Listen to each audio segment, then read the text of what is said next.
Welcome to Brothers of the Serpent podcast, also known as Snake Bros.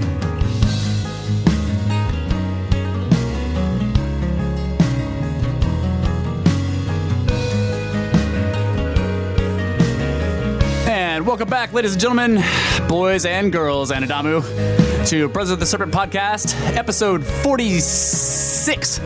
46. Coming to you not live from the 10 by 10 by 10 tangent cube of science. Lots of interesting things going on. We got an article about weird giant stone heads, ancient stone heads found in Texas. What? Then we're going to go through that. We got some. I want to look at the issue of. I don't know if they're really necessarily considered ARGs, alternate reality games, but this is kind of a long-standing thing with these crazy internet mysteries that are, you know, that somebody puts a clue out somewhere in some random thing, like in 4chan, right? There's just this picture shows up, and then people are like, "What the fuck is this?" And they start looking at it, and then all of a sudden it opens up this enormous mystery. So we can look at some of that stuff because they become so enormous that people are like, "Who is doing this? Like, who is doing this?" You know, it must be aliens. So I also want to talk about some spiritual mysteries. yeah. Oh yeah, that stuff too. I don't have my newsfeed, so I can't talk about current events. Well, the Stoneheads one is kind of. I mean, it came from a current news. You know, it was from a magazine that was published this month or whatever. Okay, yeah. But it's not like this week, I don't think. But yeah, I think it was from the. It's from the BEC, the Power, that magazine that the Co-op publishes. Oh, really? Yeah, they have interesting articles in there every once in a while, and like that. Bandera Electric Co-op. Yeah, you know. Oops. Now you know where we are. Great. Doxed. God damn it. And I only have access to that as a photograph. So. Oh yeah, and the other thing I want to talk about is pyramids and snakes. So let me pull up this photo of this thing, because this article is basically saying that some large stone carved heads had been found in Texas, and their provenance was like kind of weird. Like, where they came from? Where's the picture? Oh, I posted it to you and Britt. Okay, let's see. The Marikov heads. Yeah, Marikov heads. Marikov. I forgot that I only have access to this as a photograph because it's an actual. Oh, it's a picture of the article. Yeah, it's a picture of the article. Yeah. So Malakoff man discovered in 1929. So I'll read this article real quick. Many Texans have long been curious about the large carved heads. Many of them have been curious. Really, I didn't know about them. Large carved heads found near Malakoff, population 2,300 on Texas Highway 31 in Henderson County. Most visitors drive through Malakoff on their way to Athens or Corsicana, which I've never heard of those places either. Well, I knew Athens in Greece.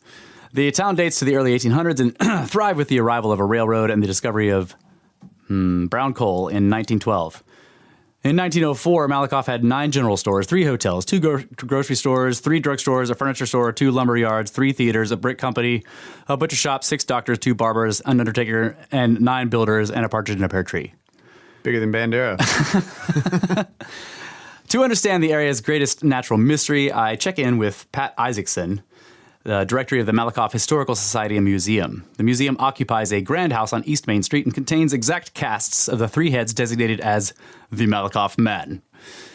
Isaacson explains that in 1929, Thomas Bartlett, owner of Malakoff Pressed Brick Company, let's make bricks, sent a crew to the Trinity River for a load of gravel. The workers knew when they found a 98-pound, 16-inch long sculpture of a head that they had something valuable, and they brought it back to Mr. Bartlett.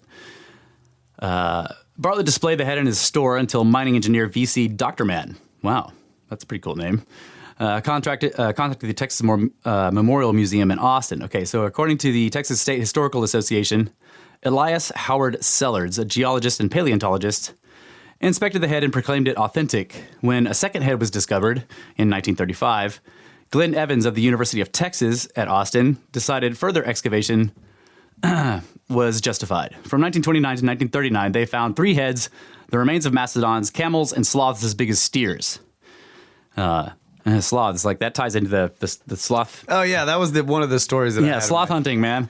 Okay, giant sloth hunts. Okay, so to view the original heads, I drive to Corsicana and visit the Pierce Museum at Navarro College. And Zimbala, museum director, explains that one of the heads was donated to the museum several years ago by Mary Love Sanders, who had inherited the head from her great uncle, who owned the quarry where it was found. Okay, so with the help of State Representative Brian Cook, the other two heads were removed to Corsicana from the Texas Archaeological Research Laboratory at the University of Texas. They were discovered on the same piece of land within a 10-year time frame, but until now they have never been housed or displayed together. Okay. The exhibit, so they go talk about the exhibit and everything, but according to the TSHA, which is, what is that? TSHA. Okay, so sellers believe the Texas something. Texas State Historical Society. That's right. Sellers believe the first head came from an Eocene geological formation dating 50 to 100,000 years ago and predates the first known occupation of the continent by Paleo-Indians. More recent studies, however, show that the deposit is late Pleistocene and dates the heads to the area of the Paleo-Indians. Of course it does. Right. Because it can't be that other thing. More recent, okay, so as noted in the Handbook of Texas, other experts place the finds in the Archaic period of only 3,000 to 4,000 years ago. Right. Just, no matter where it was found. They're like, no, can't be that old either. Based on a vague similarity to the colossal heads found along the Gulf and made by craftsmen of the Olmec civilization, which they also don't know how old is. Yeah. Right? So they're like, no, they're like the Olmec heads, which are 3,000 years old, but they have no idea how old those heads are either. So once again, stacks of assumptions. Some authorities ignore the validity of the Malakoff man, while skeptics believe that modern metal tools were used to carve the heads out in the first place. So, like, there you go, all the levels of skirp derps. Yep. Right? It was found in an Eocene formation, but they skirped that, and they're like, no, it was late Pleistocene. It was Pleistocene, so that puts it to 12,000 years. But they're like, no, that's still too old. It's like the Olmec heads, which we don't know how old those are, but they're 3,000 years old, so that makes them that old. And other people are like, they're not even real. They were made with modern tools. Right, because they couldn't have had metal tools a long time ago. Right. It's just all the levels of skirp derping. Another question arises because no other relics were unearthed with the heads. Because these people couldn't have just come here, killed some mammoths, and took off. All right. Yeah. The excavation stopped in 1939 after the discovery of the third head. The excavation site was inundated by Cedar Creek Reservoir. Oh, great. Yeah. Flood it. Right. A recreational site. It's recreational, not even for, like we need to flood that whole area. North of Malakoff. Because no further excavation or research can even take place, there always will be speculation surrounding the Malakoff man, and the mystery will remain, which is exactly what they fucking want.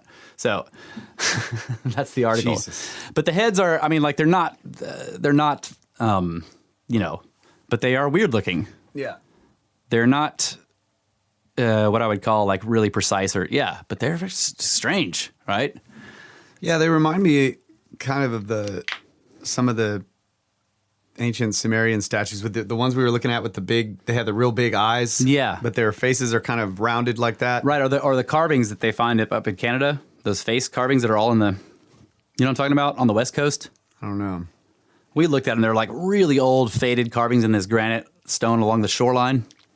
Right? And they have these weird faces, but each one of those is about 100 pounds. They're pretty heavy for... Yeah, that's pretty cool. Yeah. So it's an interesting story. I had no idea that these existed until this article. And what are they? What kind of stone? I don't know. It doesn't say anywhere in the article anyway. It would be really easy to do that in limestone. So the fact that they're assuming they were made with metal tools is probably something harder than that. Yeah. If that was limestone, even if it was only a couple thousand years old, it would already be worn away almost, But it was found in coal, so I don't think that would be limestone. I'm not sure. I don't know what stone they were. It doesn't say in the article. I couldn't find anything about it anywhere. And the show observer has looked everywhere, and he says he can't find it either. So, oh yeah, okay. But he's got the original archaeologist from the University of Texas who dated them at least 50,000 years old. Yeah, that's right. But they're all skirp dripping that, dude. They can't. He said the Olmec ties were insane. Unless it makes the Olmec hit 50,000 years too, because I would think that's right. Yeah. It doesn't it doesn't look even remotely like the Olmec heads. I Right. agree. Yeah, I totally agree. Like it was their heads out of stone. And I mean, where is that? Like this coal bed, it's like before the sedimentary layers. Like the sediment is on top of it. no, I mean not if it's Eocene. I mean, like it would have to be pretty recent sediment. Okay. You know, like I mean, because like Eocene is 50 to 100,000 years, right? So that's not that long ago. Right. But there still could be sediment on top of that, yeah. But I mean, like, Yeah, it can't be much. yeah, I guess. especially if you're a gradualist. I don't know. That's pretty cool, man. Yeah. But sadly, it's just like all the other mysteries. A really terrible ending. Yeah, Can't even research it anymore. Right. Sorry, guys. Yeah. We flooded it for recreational purposes. It's Just here's this great. interesting thing. Freaking awesome. Yeah, here's this interesting thing, and nobody knows anything about it, and you can't even look at it anymore because it's underwater or whatever. Yeah, they flooded it, and then they blew it up, and they destroyed all the things, and then the artifacts disappeared. You know, They can't be limestone, because if it's in a coal bed, like limestone just falls apart when it gets hot. yeah, that's true. It just crumbles. And you know, you typically don't get limestone type I sediments think. within coal. I could be wrong about that, because now that I think about it, this is one of the things about some of these like blocks in I can't remember what area where they think they've been heated or something, because there's like vitrification on the outside. Is that right? On Or is what, that where it's in Peru, it's in Scotland, it's in Yeah, but aren't those limestone? Because they were talking about. Some I of them remember are. talking about these tiny fossils that are just like they've just been cooked. yeah, like which means the vitrification process had to reach the melting point of quartz, right? Yeah, so I guess not all limestone falls apart like ours does. Yeah. When it gets hot. So Like- this is in Texas, so I guess I'm still okay.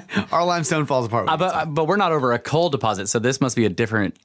Yeah, It must be totally different geography or geology wherever they are, because we're on a, you know, That's a great question. Brett just asked. who the fuck floods a coal deposit that could still be mined? Yeah, it's a great question, fantastic question, which will never be answered because everybody's dead and flooded, and you know, they flood it when they find, like, who shuts down a coal mine that can still be mined? Yeah, Right? How many stories have we read about that, where they find some artifacts in the coal mine and they just And shut they everything shut it down and they down. move everybody out and they blow it up? You know. yeah, it's ridiculous. So like people are like, money is the, you follow the money. No, dude, follow the fucking establishment archaeologists. That's what you have to follow. Yeah, follow the. They don't care about money. They need follow to just, the established paradigm. That's right.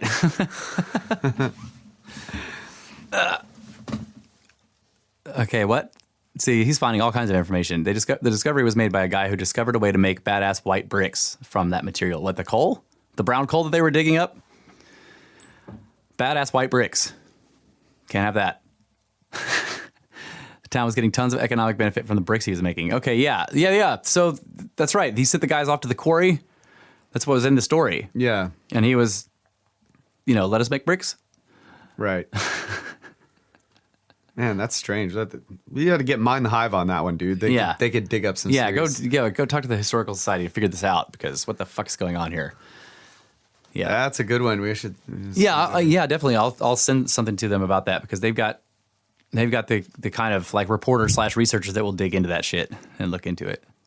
And they can't mine it because it's underwater. So what, you think like this is giant economic interest? Like, this guy's got a brick making process and it's kicking ass, and somebody's like, no, red bricks only, flood it all. And what? Red bricks only. Yeah, whoever's making red bricks does not like this new white brick thing, right? I mean, usually white bricks are used in. I mean, the white bricks that I know of are like they're used in for fire brick, right? I mean, Right. So if he's making it out of coal, that's kind of weird. they're like some kind of, it's like not porcelain, but Ceramic. ceramic. Yeah, Right. They're white. You make ceramics from coal? I don't think so. Right. So if he's getting brown coal and turning it into these badass bricks, I doubt. Or is he getting that from like the sedimentary layers around the coal? I don't know. This is interesting. Too many questions problems. that nobody answered because they just buried it and set it on fire and put it underwater. Put it underwater. It's Great. Okay, Thanks for bringing up that mystery, man. Hey, some mysteries are just like WTF. Like, okay, well, so what I was was excited about doing this show, and now I'm mad. what about the sloth hunting? Oh, yeah. So I guess I don't have the story in front of me because Yeah. I just wiped my phone. With a cloth. Hey. So, yeah, there was this great story, though. And it was like scientists have discovered that ancient man used to hunt the ancient giant sloth. Yeah. What is it? Is it Pleistocene or? Yeah, the Pleistocene. Pleistocene giant sloth. They're like 10 to 12 feet tall, like enormous. Yeah. And they used this technique of like distracting it with one guy, and then the other guy would come and attack it. And so, of course, the picture, of the illustration that they made is like these two dudes in butt flaps. Yeah. And one of them's like, "Hey, sloth, why are you so fucking like dumb and slow, sloth?" He's like doing a dance, and then there's a guy like behind him with a spear. It's just, And the sloth's like, oh my gosh, I laughed. yeah, It's the like- guy in front like, "Hey." Yeah. And they found all this out because of the footprints in the limestone. Fossilized footprints. Yeah, so there's sloth footprints, and then there's man footprints inside it, and they can see that there's like two sets, and one of them's like jumping around and doing some dance, and the sloth goes towards that guy, and then the other set of footprints like runs up behind it. Yeah. That's great. Yeah. But then there's this other place. I don't remember where that was. I'm not sure if it was Texas or not, but there's this other place in Texas where there are dinosaur footprints and there's man footprints inside it, and they're like, no, Yeah. That's not real. The man footprints aren't real man footprints. they're very ancient dinosaur footprints that are degraded. That's what they say. Yeah, wherever you look at that type of story, it's like That's the Glen Rose Formation in Biloxi. yeah, but the way they talk about it, this is like Yeah. it's very controversial because Yeah. blah blah blah, and it's like, Like, no, it no, isn't. it's only controversial to you assholes. Like, everybody else looks at it and goes, "Those are man tracks," clearly, I mean, there's so with the Glen Rose Biloxi Formation, there's enormous problems with it. Even if you ignore the quote unquote man tracks, you have mammal tracks in the same sediment as the dino tracks. Like, and that's just that. Like, large mammals like bears are not supposed to be around in the age of the lizards, right? Like large mammals, lizard birds, right? Because the big lizards filled the ecological niche that the bears would fill later. Okay, so you can't have them both. So, like, if you see bear tracks alongside of the big theropod, the three-toed bird, dino tracks or whatever, Yeah. that's not, and that's what you have. Yeah, they've never actually found a skeleton for that thing, whatever those the tracks are. The theropods that are all over Texas, the theropod tracks, they've never identified Right. it. So how can they say that these are 50 million years old Right. when they've never found a? Because they're obviously dinosaur tracks. Just like those things that came out of the hill in when they were making that trolley line were obviously dinosaur eggs. Okay, they weren't like stone spheres; they were dino eggs. Yeah. And Brett's saying that the sloth is slow, but hey, we don't really know that. I mean, Right. a sloth has the ability to be really slow, Yeah, right? Like it can move extremely slowly. Right. That doesn't mean it can't move fast. yeah. Like some Especially- turtles can haul ass if they feel like it. Like they really can move. Yeah, and you have to admit that like moving extremely slow, like every part of your body really slow, It's not is a easy. skill. It's a skill that hunters use, Yeah, they've just been practicing the super slow mo of they're like, check this out, guys. Watch me climb this tree in super slow mo.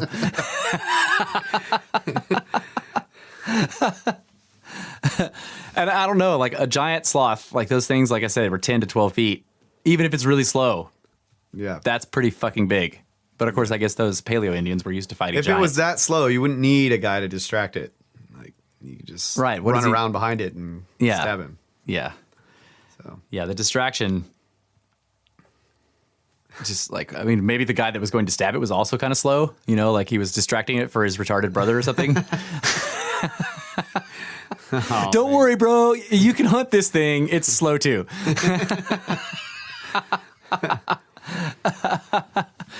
But yeah, I don't know that the mammal tracks with the dino tracks and the man tracks, they're like, yeah, so this guy was dancing, but it's somewhere else in Texas, you look at man tracks in the limestone, you're like, no, but it's Yeah. just because there's dinosaur tracks there. yeah.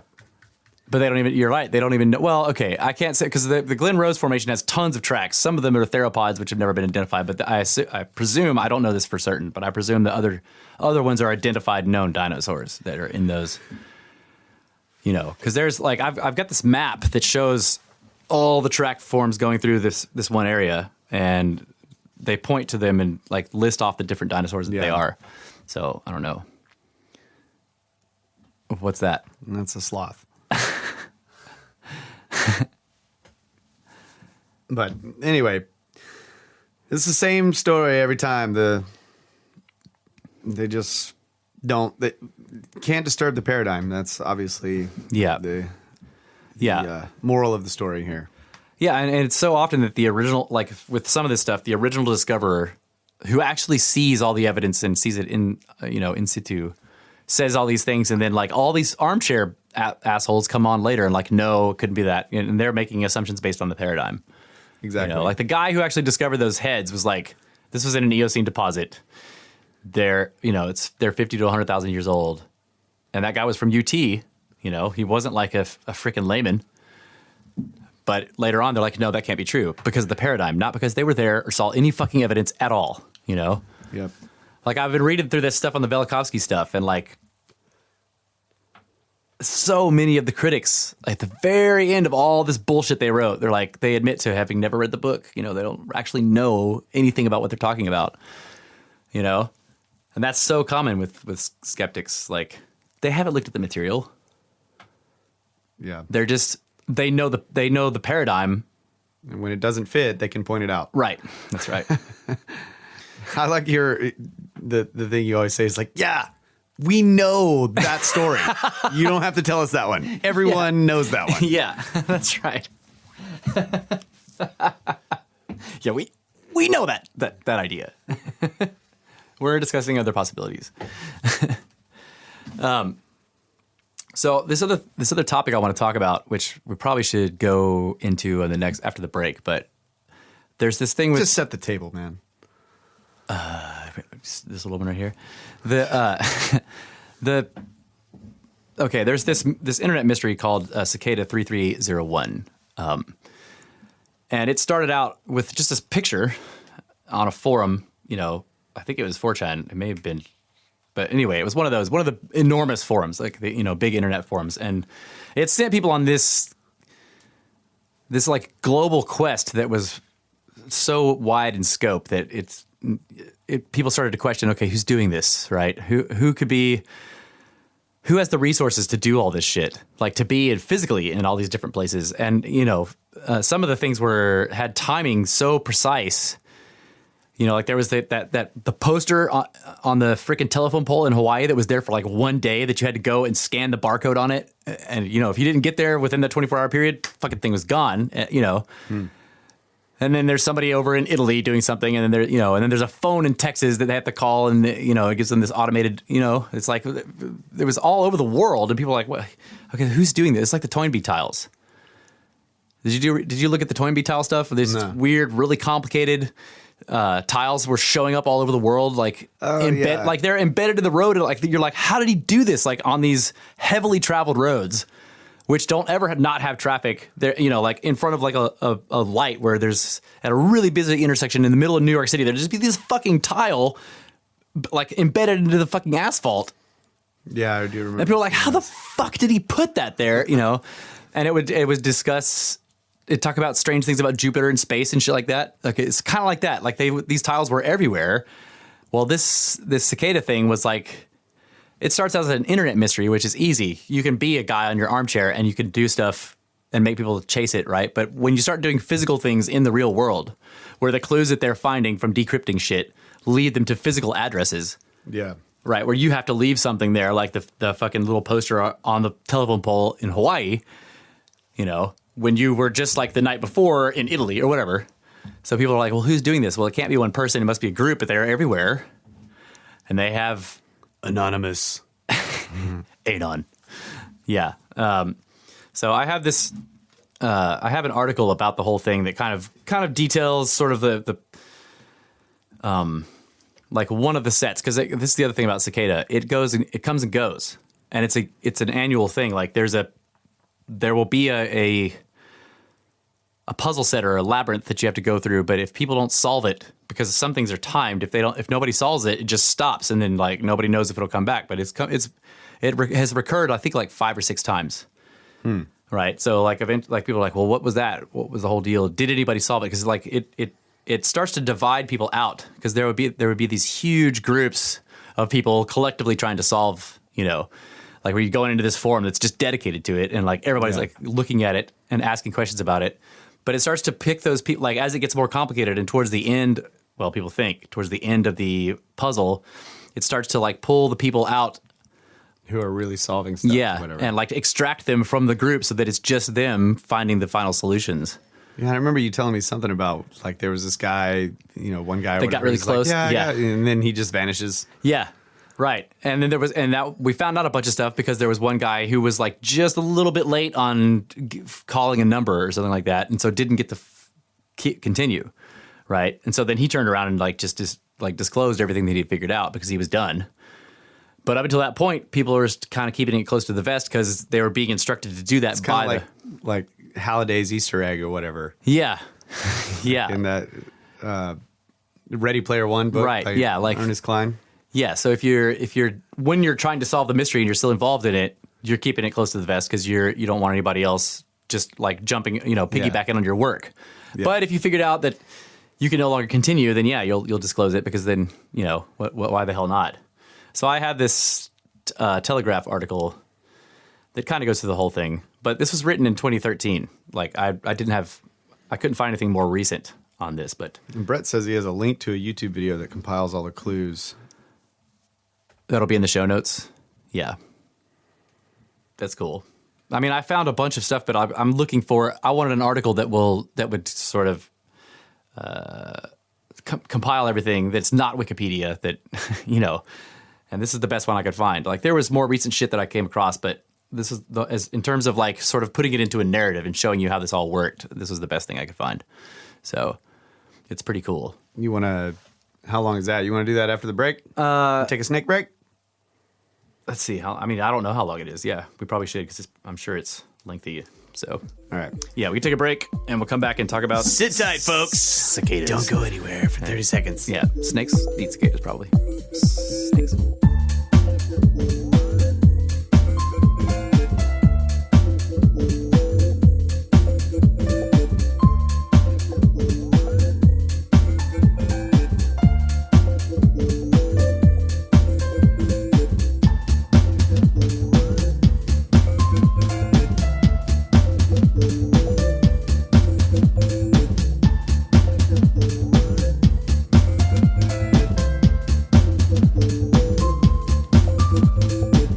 The views expressed by the snakes on this podcast are deeply rooted in an unstoppable pursuit of pyramids and snakes. Welcome back, brothers of the Serpent podcast. Here in the 10 by 10 by 10 Tangent Cube of Science, we're talking about some crazy internet insects. Quests. Yes. Quests. So I'm gonna go ahead. I don't understand. Yeah, I don't really, but I do find the puzzles to be fascinating. The choice of puzzles. It's one of the things that's about cicada that fascinated me. So I'm gonna go through this in this Telegraph article, which I'll post a link to in the show notes. And keep in mind, this was written in 2013. Okay. For the past 2 years, a mysterious online organization has been setting the world's finest code breakers a series of seemingly unsolvable problems. But to what end? Welcome to the world of Cicada 3301. One evening in January last year, Joel Eriksson, a 34-year-old computer analyst from Uppsala in Sweden, was trawling the web looking for distraction when he came across a message on an internet forum. The message was in stark white type against a black background. Hello, it said. We are looking for highly intelligent individuals. To find them, we have devised a test. There is a message hidden in this image. Find it, and it will lead you on the road to finding us. We look forward to meeting the few that will make it all the way through. Good luck. The message was signed 3301. A self-confessed IT security freak and a skilled cryptographer, Ericsson's interest was immediately piqued. This was, he knew, an example of digital stenography. the concealment of secret information within a digital file. Most often seen in conjunction with image files, a recipient who can work out the code, for example, to alter the color of every 100th pixel, can retrieve an entirely different image from the randomized background noise.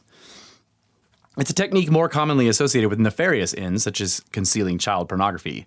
In 2002, it was suggested that al-Qaeda operatives had planned the September 11th attacks via the auction site eBay by encrypting messages inside digital photographs. Sleepily, because it was late and he had work in the morning, Erickson thought he'd try his luck decoding the message from 3301. After only a few minutes' work, he'd gotten somewhere, a reference to Tiberius Claudius Caesar, and a line of meaningless letters. Joel deduced it might be an embedded Caesar cipher, an encryption technique named after Julius Caesar, who used it in private correspondence. It replaces characters by a letter a certain number of positions down the alphabet.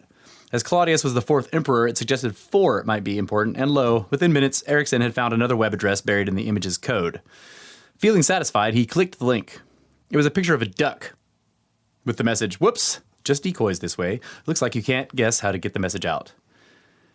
If something is too easy or too routine, I quickly lose interest, says Erickson. But it seemed like the challenge was a bit harder than a Caesar cipher after all, so I was hooked. Erickson didn't realize it then, but he was embarking on one of the internet's most enduring puzzles, a scavenger hunt that has led thousands of competitors across the web, down telephone lines, out to several physical locations around the globe, and into uncharted areas of the darknet. So far, the hunt has required a knowledge of number theory, philosophy, and classical music. An interest in both cyberpunk literature and the Victorian occult has also come in handy, as has an understanding of Mayan numerology. It has also featured a poem, a tuneless guitar ditty, a femme fatale called Wind, who may or may not exist in real life, and a clue on a lamppost in Hawaii. Only one thing is certain. As it stands, no one is entirely sure what the challenge, known as Cicada 3301, is all about or who is behind it. Depending on who you listen to, it's either a mysterious secret society, a statement by new political think tanks, or an arcane recruitment drive by some quasi-military body, which means, of course, that everyone thinks it's the CIA. For some, it's just a fun game, like a more complicated Sudoku. For others, it has become an obsession. Almost 2 years on, Erickson is still trying to work out what it means for him. It is ultimately a battle of the brains, he says, and I have always had a hard time resisting a challenge. On the night of January 5th, 2012, after reading the decoy message from the duck, Erickson began to tinker with other variables. There's a picture of the duck thing here. Whoops. Duck. Taking the duck's mockery as a literal clue, Erickson decided to run it through a decryption program called Outguess, because it said, looks like you can't guess how to get the message out. Right? Success. What a genius. Another hidden message, this time linking to another message, and you have to know about Outguess to even linking to another message board on the massively popular news forum Reddit. Here, encrypted lines from a book were being posted every few hours. But there were also strange symbols comprising of several lines and dots, Mayan numbers, Erickson realized. And duly translated, they led to another cipher. Up until now, Erickson would admit none of the puzzles had really required any advanced skills, or suggested anything other than a single anonymous riddle poser having some fun. But then it all changed, Erickson said, and things started getting interesting. Suddenly, the encryption techniques jumped up a gear, and the puzzles themselves mutated in several different directions. Hexadecimal characters, reverse engineering prime numbers, pictures of the cicada insect reminiscent of the moth imagery in Thomas Harris's The Silence of the Lambs became a common motif. I knew cicadas only emerge every prime number of years, 13 or 17, to avoid synchronizing with the life cycles of their predators, said Erickson. It was all starting to fit together. The references became more arcane, too. The book, for example, turned out to be The Lady of the Fountain, a poem about King Arthur taken from the Mabinogion. The Mabinogion, which is like, Mabinogi, like this druid shit. A collection of pre-Christian medieval Welsh manuscripts. Later, the puzzle would lead him to the cyberpunk writer William Gibson, which I've read some of his stuff. Specifically, his 1992 poem, Agrippa, A Book of the Dead. And Agrippa is also the name of a sort of a famous guy who wrote a grimoire on magic, right? The Agrippa grimoire. Infamous for the fact that it was only published on a 3.5 floppy disk and was programmed to erase itself after being read once. But as word spread across the web, thousands of amateur code breakers joined the hunt for clues.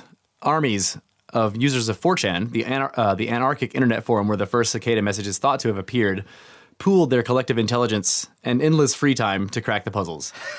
Within hours, they decoded the Lady of the Fountain. The new message, however, was another surprise. Call us, it read, at telephone number 214-390-9608. By this point, only a few days after only a few days after the original image was posted, Erickson had taken time off work to join the pursuit full time.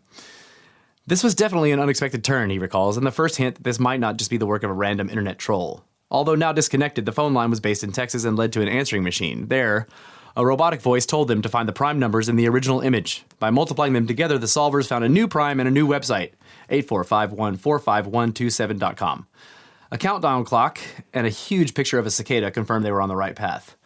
It was thrilling, breathtaking by now, said Erickson. This shared feeling of discovery was immense, but the plot was about to thicken even more. Once the countdown reached 0 at 5 p.m. GMT on January 9th, it showed 14 GPS coordinates around the world, located in Warsaw, Paris, Seattle, Seoul, Arizona, California, New Orleans, Miami, Hawaii, and Sydney. Sat in Sweden, Erickson waited as, around the globe, amateur solvers left their apartments to investigate, and their mother's basements. And one by one, they reported what they'd found. A poster attached to a lamppost bearing the cicada image and a QR code. The black and white barcode often seen on adverts these days, and designed to take you to a website via your smartphone. It was exhilarating, said Erickson. I was suddenly aware of how much effort they have been putting into creating this kind of challenge. For the growing cicada community, it was explosive, proof this wasn't merely some clever neckbeard in a basement winding people up, but actually a global organization of talented people. But who? Speculation has been rife since the image first appeared. Some thought cicada might be a PR stunt, a particularly labyrinthine alternate reality game, or ARG, built by a corporation to ultimately and disappointingly promote a new movie or a car. Microsoft, for example, had enjoyed huge success with their critically acclaimed I Love Bees ARG campaign. Designed to promote the Xbox game Halo 2 in 2004, it used random payphones worldwide to broadcast a War of the Worlds-style radio drama that players would have to solve. And you can look that up on YouTube, too, to see the I Love Bees. But there were complicating factors to Cicada. For one, the organizers were actively working against the participants. One solver, quote-unquote, a female known only as Wind from Michigan, contributed to the quest on several message boards before the community spotted that she was deliberately disseminating false clues. Other interference was more pointed. A long cautionary diatribe left anonymously on the website Pastebin claimed to be from an ex-Cicada member, a non-English military officer recruited to the organization by a superior. Cicada, he said, quote, was a left-hand path religion disguised as a progressive scientific organization, unquote, comprising of, quote, military officers, diplomats, and academics who were dissatisfied with the direction of the world, unquote. Their plan, the writer claimed, was to transform humanity into the Nietzschean Übermensch. I'm not sure. What is that? The Nietzschean Übermensch. Something German is really bad. This is a dangerous organization, he concluded. Their ways are nefarious. With no other clues, it was assumed by many to be a recruitment drive by the CIA, MI6, or America's National Security Agency as part of a search for highly talented cryptologists. It wouldn't have been the first time such tactics had been used. Back in 2010, for example, Air Force Cyber Command, the United States' hacking defense force, based at Fort Meade in Maryland, secretly embedded a complex hexadecimal code in their new logo. Cybercom head Lieutenant General Keith Alexander then challenged the world's amateur analysts to crack it, and it took them 3 hours. And in September of this year, which is 2013, GCHQ launched the Can You Find It initiative, a series of cryptic codes designed to root out the best British cryptographers. As GCHQ's head of resourcing, James Jones, said at the time, it's a puzzle, but it's also a serious test. The jobs on offer here are vital to protecting national security.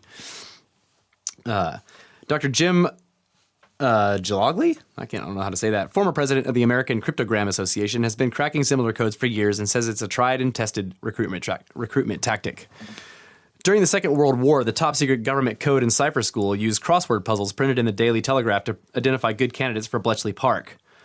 But I'm not sure the CIA or the NSA is behind Cicada. Both are careful with security, and the recent Snowden case notwithstanding, starting the puzzle on the anarchic internet forum 4chan might attract people with less respect for authority than they would want working inside, which is a good point. But that doesn't rule out other organizations. Computer and data security is more important than ever today. The proliferation of wireless devices, mobile telephones, e-commerce websites like Amazon, and chip and pin machines means the demand for cryptologists has never been higher. Something the UK government acknowledged last year when it announced it was setting up 11 academic centers of excellence in cybersecurity research. One of the more important components of security systems is the efficacy of the cryptography being used, which means cryptanalysts are in higher demand than ever before, no longer just with the intelligence services. It could just as easily be a bank or software company. I doubt that. From behind Cicada, but maybe software, I don't know. Erickson himself agrees. As a regular speaker at Black Hat briefings, which is a secretive computer security conference where government agencies and corporations get advice from hackers. He knows certain organizations occasionally go fishing for new recruits like this, but to him, the signs point to a recruitment drive by a hacker group like Anonymous. I can't help but notice, he says, that the locations in question are all places with some of the most talented hackers and IT security researchers in the world. Either way, their identity would prove irrelevant. When the QR codes left on lampposts were decoded, a hidden message pointed the solvers towards a TOR address, which is Tor, short for the Onion Router, an obscure routing network that allows anonymous access to the darknet, the vast, murky portion of the internet that cannot be indexed by standard search engines. Estimated to be 5,000 times larger than the surface web, it's in these recesses where you'll find human trafficking rings, black market drug markets, and terrorist networks. And it's here where the Cicada Path ended. After a designated number of solvers visited the address, the website shut down with a terse message. We want the best, not the followers. Wait, that should have been not the rest. Come on, guys. We want the best, not the rest. The chosen few... Obviously, they weren't poets. Right, obviously not. The chosen few received personal emails detailing what none have said. Although one solver heard they were now being asked to solve puzzles in private, Erickson, however, was not among them. It was my biggest anticlimax. I was too late to register my email at the Tor hidden service. He says, if my sleep-wake cycle had been different, I believe I would have been among the first. Regardless... A few weeks later, a new message from Cicada was posted on Reddit. It read, "Hello. We have now found the individuals we sought. Thus, our month-long journey ends. For now." All too abruptly, for thousands of intrigued solvers, it had gone quiet. Now they're bored. Shit. Okay, except no, on January 4th of this year, which is 2013 again, something new. A fresh image with a new message in the same white text. Hello again. Our search for intelligent individuals now continues. Analysis of the image would reveal another poem, this time from the book Liber al Vel Legis, a religious doctrine by the English occultist and magician Aleister Crowley. From there, the solvers downloaded a 130 megabyte file containing thousands of prime numbers, and also an MP3 file, a song called The Instar Emergence by Artist 3301, which begins with the sound of, guess what? Cicadas. Analysis of that has since led to a Twitter account pumping out random numbers, which in turn produced a Gematria, an ancient Hebrew code table, but this time based on Anglo-Saxon runes. This pointed the solvers back to the darknet, where they found 7 new physical locations from Dallas to Moscow to Okinawa, and more clues, but that's where, once again, the trail gone cold. Another select group of first solvers has been accepted into a new private puzzle, this time, say reports, a kind of Myers-Briggs multiple personality test. Or multiple choice personality test, sorry. But still, we are no closer to knowing the source or fundamental purpose of Cicada 3301. That's the beauty of it, though, says Erickson. It's impossible to know for sure until you have solved it all. That is why for him and thousands of other hooked enthusiasts, January 4th, 2014 is so important. That's when the next set of riddles is due to begin. And they did. But then it stopped for a while, but then they picked back up in 2016. I'm not sure what's happening now. Maybe it will all be revealed then, he grins, but somehow... I doubt it. That's what you were looking for as a more recent... Well, I was looking to see what had happened recently, and I saw that after 2014 or whatever, there weren't new ones the next year, but then in 2016 another one did pick up. But I'm not sure what's happened after that. But I know that people still don't know who the hell they are or what it was for. Yeah. All they say is that they're looking for intelligent individuals. That's the only thing that people know. And they ain't looking for me. Yeah. Not looking for me. But so it's interesting, too, that these people, if you have to think about it, because I don't know if you've ever been involved or if anybody listening has ever gotten involved in like a sort of a collective solving thing where you're collectively solving something online that's like... Those communities get really close. Like you know everybody that's in there, even if it's thousands of people. You recognize their names, or whatever, and like everybody's sharing everything. You get really excited if you figure something out. You're like, holy shit! The first thing you want to do is go and tell everybody, right? Yeah. So the fact that they were extracting people from these immense solving communities that were working on this, and those people never once went back and said a word to those people. That's a pretty big deal. Yeah. That's like. I don't know. I've been involved in them a couple of times. I've never done any cicada stuff, but I know what it's like to, you get all excited. You're like, holy shit. And then you start saying stuff or whatever. And you want to tell these people, and then they're working off of what you went on. And then, and there's this camaraderie that happens. And for you just to abandon them is, I don't know. It seems like it would be tough, but would I do it? Probably. Yeah, in the end, I don't know. I don't know. The end, you're trying to figure it out for yourself too. So right. So if I had a choice of like never figure it out or like go it alone and not talk to those people anymore, I'd probably keep going. yeah, But what would keep you silent for years? That was the first one started. So this is one of the things I was listening to the John Anthony West book, Serpent in the Sky. I think this is where it came from. I've had a couple other things going on that I've been listening to too, but he was talking about secret societies and it's like this idea that, you join a secret society and there's just like all these sort of meaningless secrets that they have, like, just little tiny things. And the reason is because they're looking to see who divulges them. Yeah, exactly. They don't start giving you the real secrets until you've been there for years and have kept all of the meaningless ones. Yeah. Yep. Then they know that you can be trusted. With or the at least real they think you secrets. can. Yeah. That you can be trusted for as long as you have been trusted. Right. And so they start giving you a little bit more, seeing what happens. Yeah, and intelligence organizations do that too. They will like I think this has happened a lot to certain researchers in UFOs or whatever, right? Will suddenly get fed all this information from somebody who's claiming to be a whistleblower from the CIA or the NSA or whatever, right? And this person is like the UFO researcher or whatever, like does all of his diligence and says, well, okay, this guy really is in this intelligence organization. Holy shit, right? And he's getting all this data from him.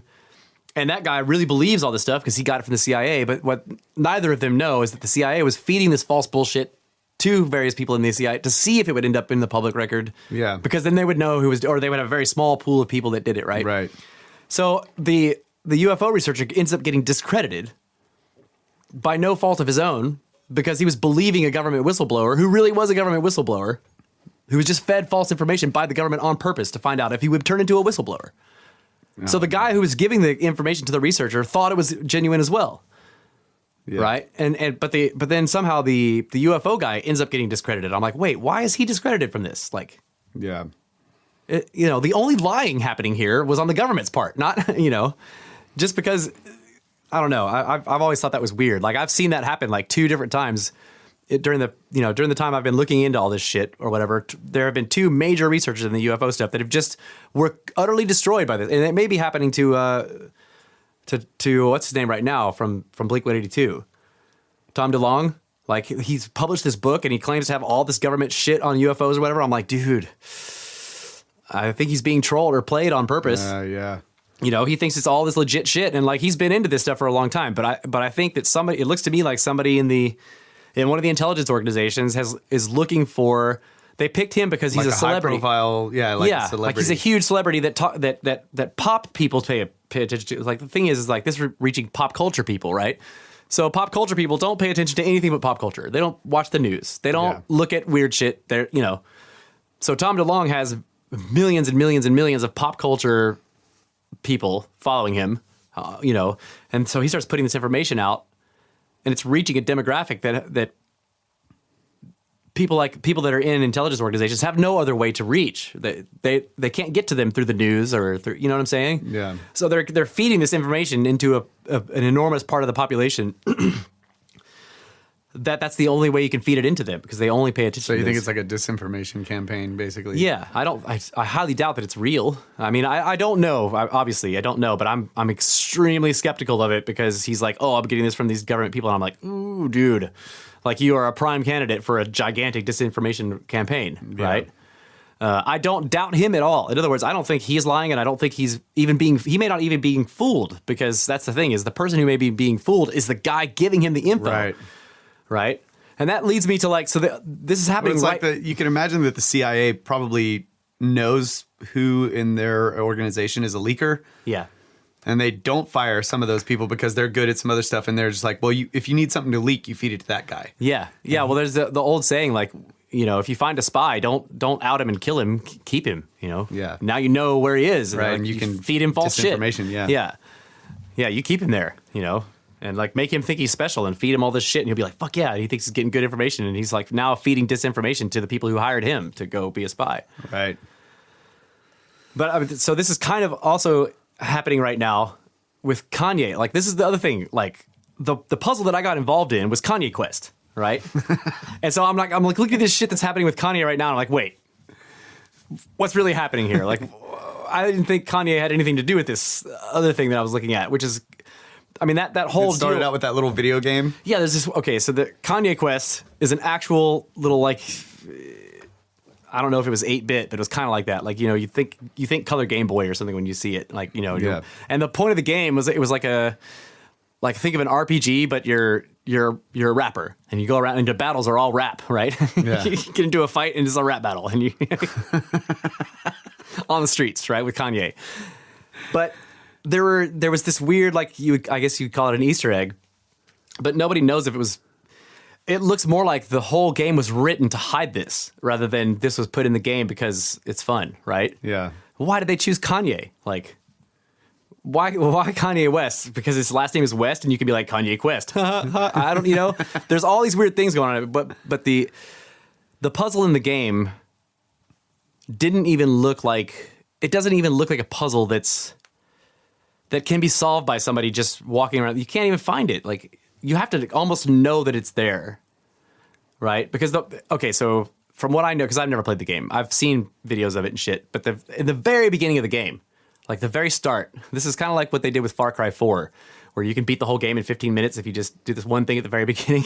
You know, at the very beginning, somebody asks you a random question, like a passerby on the street. It's this chick. She asks you something. You know, it's in text. It's all right. She asks you this question. If you tell her, she's like, "What do you want to do?"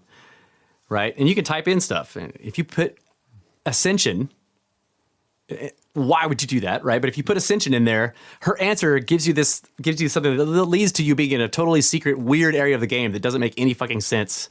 You have to climb this enormous tower to the very top, and there's all these weird computers in there and shit. And you end up getting this weird clue that sends you off on an arc, like an actual, like the cicada shit. Okay, it sends you into. You get led to like Twitter accounts that are like weird series of numbers that are posting things. It looks like it's automated. They're still posting shit today. It's like a bot or something. Right. But occasionally, because people talk to it, you know, they're trying to ask it questions or whatever. And occasionally, like, the bot will be overridden by somebody actually at the console typing something, responding to something that somebody has said. That's where I got involved, because I didn't play the Kanye game, and people had solved most of the stuff from that. But that key, this thing to unlock the door into the game itself, or the quest or whatever, was like so obscure. Yeah, and people are like, why would you even put so?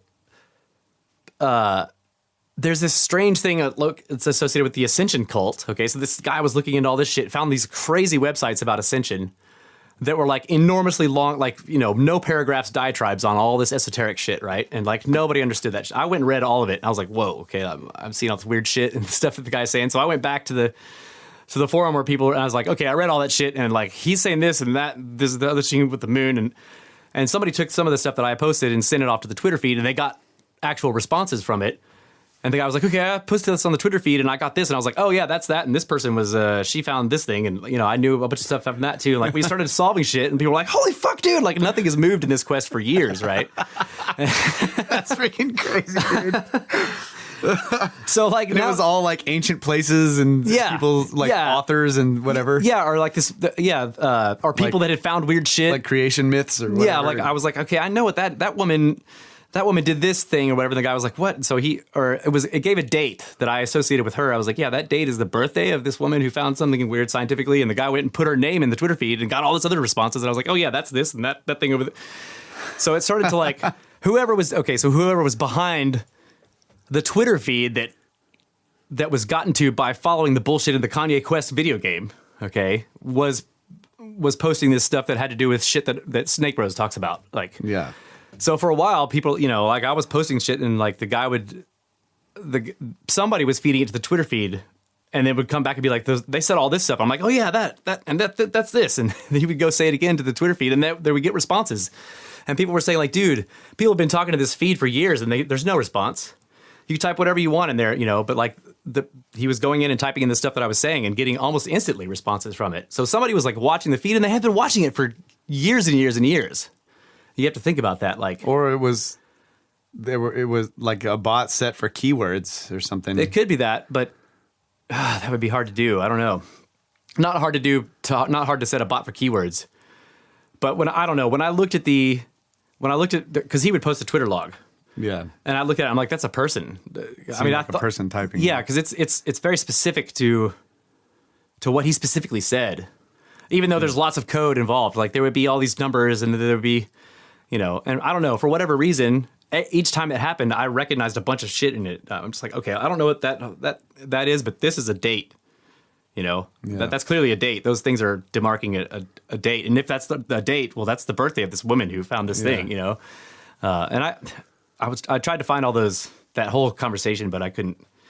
I think I know what it is, but I haven't dug it out. But anyway, I'll try to find it and see if I can put some of it in the show notes. But so the stuff that's been happening recently with Kanye has been kind of weirding me out, because it's like everybody has sort of thought that the whole Kanye Quest thing, having to do with ascension, which is what ascension is, like initiation. It's to rise above, right? And that, like, this is what he's doing right now. Like, and people are flipping out on him and everything. And I'm like, wait, is this all part of this fucking game? Like, is that what's really going on? Is Kanye doing his own quest? Right? Or is he just trying to get attention? He's like, motherfuckers act like they forgot Kanye or something like that. I mean, I don't know. The stuff he's saying too, he's talking about being awoken. Yeah. Rising above. And I'm just like, this is ascension. This is Kanye Quest. That's crazy. Maybe he's got some crazy hacker friends that he was like, hey, bro. Yeah. I don't know. Flashing lights. But that was years ago. I mean, what? When you first brought that up, the Kanye Quest thing, that was a long time ago. Yeah. Yeah, it was a long time ago, but these games don't have I know. It's like by the time I got involved in it, it was already years and years old, and the feed was still the Twitter feed was still active. Yeah, what I'm saying is that, like, what he's doing right now, just it seems like, why would he? Maybe the game hasn't moved, and he's like pushing it forward. I don't know. I haven't looked at it. I need to go look at his feed, and then go look at the Twitter feed of the Kanye Quest shit and see if there's correlations. Yeah. Well. There might be. You never know. Yeah, I haven't looked at it. I connected to Kanye's Twitter feed when I found out that this stuff is going on. But he says a lot of shit. There's like huge fucking masses of posts that he's gotten that I haven't gone through. Yeah. So I remember a while back he went off on something, and it was all over the news. I went and watched the videos, and he's like, at the awards. No, I don't. Well, I don't remember. I thought one of them was at a concert, and he's like at a concert, and he just starts talking about shit, and people get mad. I know that he. And then he's like telling Jay-Z, don't come after me, bro. Don't send me killers after my head. Yeah, I know. And he kind of wasn't it like he went up there and was saying Beyonce should have gotten an award or something like that? Like he was flipping out on the mic. Like he went up there and took he was like, she should have gotten this, blah blah blah. I don't know. I thought that was Kanye that did that shit. Yeah. I think he's like. I don't know. He took it from some country artist chick. I can't remember. Oh, yeah. Taylor Swift. That's a... Yeah. Yeah. Yeah, so that's all I really wanted to get into on that. But the Cicada 3301 mystery is ongoing, as far as I know. And there are other ones that have kind of cropped up since then. I don't know what they're called, but I think that there's at least 3 of these types of global, what look like recruitment drives for people who have very wide ranging interests, and especially are experts in cryptography in some way. So, that have puzzle solving minds, basically. Yeah. They need autistics. The autists of 4chan can solve anything. Yeah, that's really cool stuff. I wish I could get involved in something like that didn't require programming knowledge and. Yeah. Well, that's why I never got involved, but it was cool to be, because like in those communities, I didn't have to know anything about cryptography or programming. I could just be like, that ancient reference is this. Yeah. Like if you go look at this pillar in this Indian temple, and they're like, holy fuck, because they don't know any of that shit, right? Yeah. There's like a little part of me that's kind of jealous of the people that can do all that. Yeah. But then when I back away and it's like, oh, I don't live in a basement. But it's just some other group of people that are looking for people Whereas the puzzles I'd rather solve, there aren't people looking for people to solve those. Yeah, or they were, but it was a long, long, long time ago. Or Well, I guess it could be aliens. There are, but I'm just thinking like, you don't need a group of people giving you a quest to follow to try to solve ancient mysteries or to try to solve the mysteries of the universe. You can just do it and contribute. So it's kind of like I'm already doing it, right? Trying to do it. Yeah, it's like I'm a member of various unsolved mysteries groups and forums and stuff, right? But they're almost always like 99% of their posts and the things they're talking about are modern murders or unsolved murders or so crime cases, right? And every once in a while I'll go in there and be like, but look at this pyramid.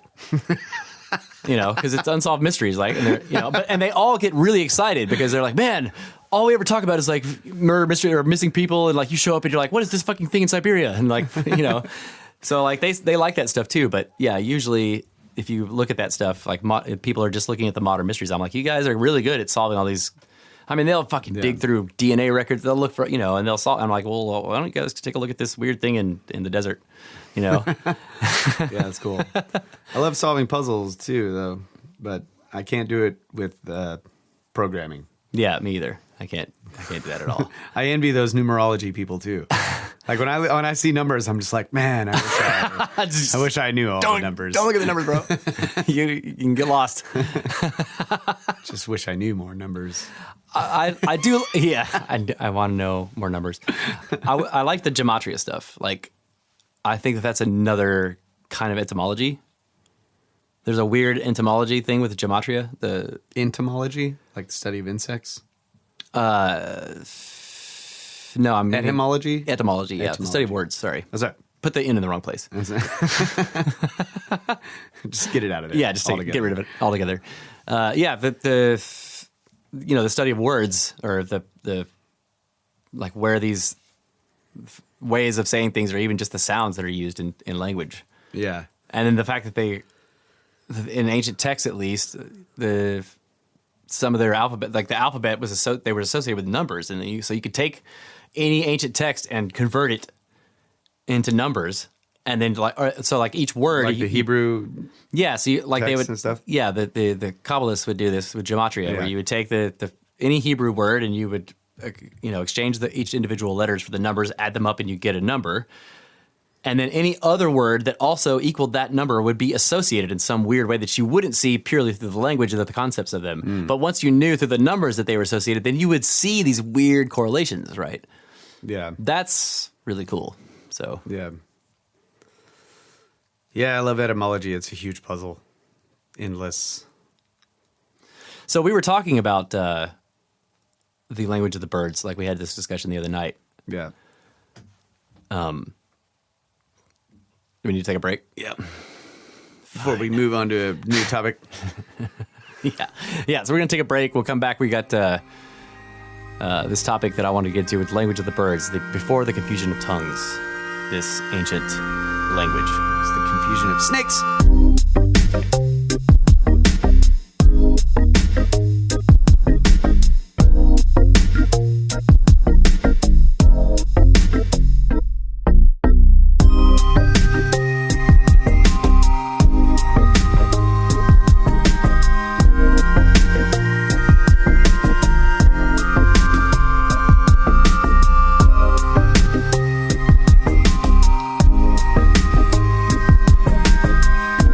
Welcome back, ladies and gentlemen, to Brothers of the Serpent podcast.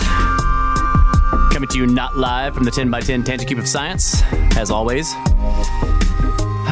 Nice and cool in this cube after we cooled it down. Air conditioned it for a little bit. But before we get into this other stuff that I was bringing up at the end before the break, I do want to, because this kind of annoys me when other podcasts do this. Like, they'll have somebody on that talks about something fascinating, and the next podcast, they just don't even. So, what did you think about all the stuff with the missing 411, like with Thomas Spriggs? Like, I thought it was amazing, and some of the stuff he was saying was pretty freaking scary.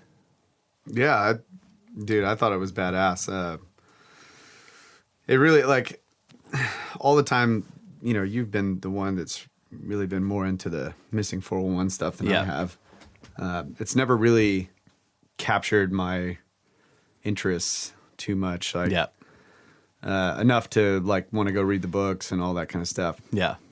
But yeah, his whole approach to it like really did like start making me think about it in a different way that I'd never thought about it before. And I don't know, I thought it was cool.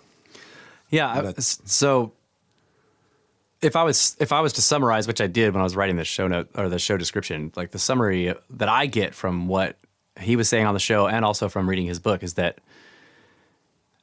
based on the times and locations of disappearances, he's identified linear movements of something. Yeah. Okay. So they look disparate, you know, and they're kind of all over the place or whatever, but he found that there was enough pattern to then identify a larger pattern. He was able to find more cases that didn't exist in the 411 stuff because they, right. And he found them because they existed in the area that he was identifying. Okay. And then once he saw them, he was like, okay, these match the profile too. Right. Yeah. And you start to see these, that this thing is moving linearly through the world, okay, that it is crossing back and forth in this one area, you know, and there might be multiples of them, like because there will be this other linear movement that's outside the outliers. Right, but it's the same type of linear movement that's in the other region. Right. And so to me, and I know this is like, I connect this to all the ancient shit because the Indians always, the Native Americans looked at these places mostly and were like, don't go there. Right? Like Crater Lake, they won't even look at it. You know? So this is an ancient thing. This has been going on for a long time. And I connect it to these various ancient mysteries because this is an ancient thing. Like, I don't know if it's directly connected to like pyramids, but it probably is. Like, you know, if there's any truth to, because, okay, you have to make suppositions to do this, but the suppositions are like very easy to make. Like whatever's doing this is intelligent, right? It isn't just a predator. Like we talked about that a little bit on the show. Like I was like, do you think this is just predation? Right. Yeah. He said that he sees malice in it, that it's malicious. Well, you can't, a predator's not malicious. It's hungry. Right. Okay. So whatever's doing this has at least on par intelligence with, you know, with, if it's doing this because it's pissed off or something, you know.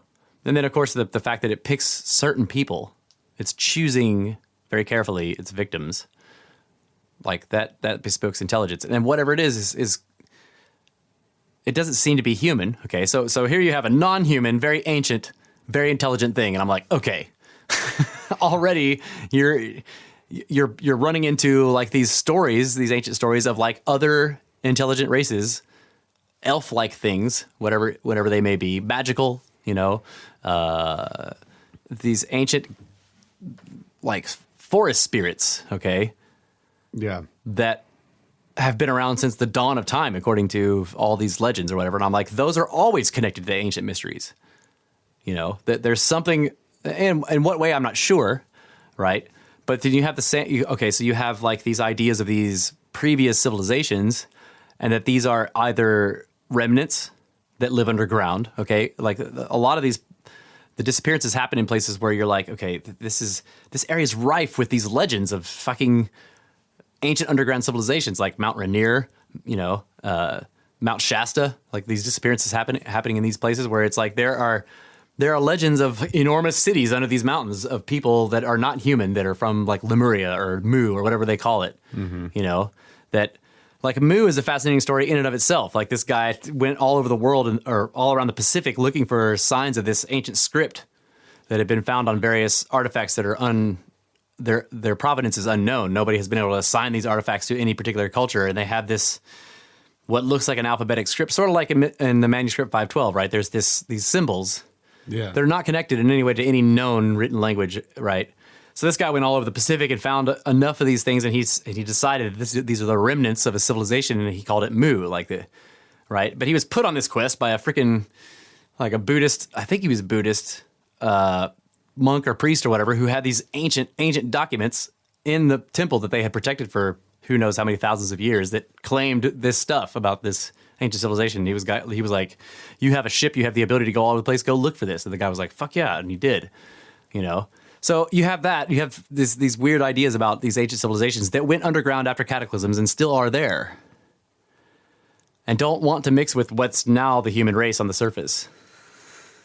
I wonder if there's another connection to all of these disappearances, which is more like genealogical or, DNA related. Yeah. Like the parents of the children that went missing, are they geniuses? Do they have geniuses in their family or whatever? Because it's like, now you're saying all this and it's making me think of like this freaking cicada 3301. Like they're looking for specific people. Yes. And then once the people get to a certain point, then they just vanish. Exactly. They go off the radar. Right. So it's Cicada like, 3301 could be another aspect of whatever's yeah, causing. exactly. Yes. Like, so it's like if this sort of breakaway civilization or whatever it is actually, it's like some other beings or whatever they are, but they're looking for specific people and they've been studying them for thousands of years. And, Yeah. and they're like that one. Right. Because it's young. Right. And We've been following the line, like the kid who told the story about the robots in the cave. yeah. Said that It's straight out of a Stephen King, that's Yeah. like the Dark Tower, man. Yeah. Like the kids they get, yes, that's right. they vanish. And then when they return them, they're ruined. Right. Runt, yeah. And then there's the weird thing with the grandma. The grandma's like, I woke up face down outside of my tent with a weird wound on the back of her neck, like somebody was taking samples, and then decides to take the grandson, right? You know? Like they take samples from the grandma, genetic samples or whatever, and they're like, yes, this is right. And then they snatch the grandson. But of course, he says that they told him that he was put in his mother's womb by them, that he was not, you know. It's like they were checking or something. Right. And it's like, okay, so are they saying he's alien, or are they saying that he's a human from a different stock, right?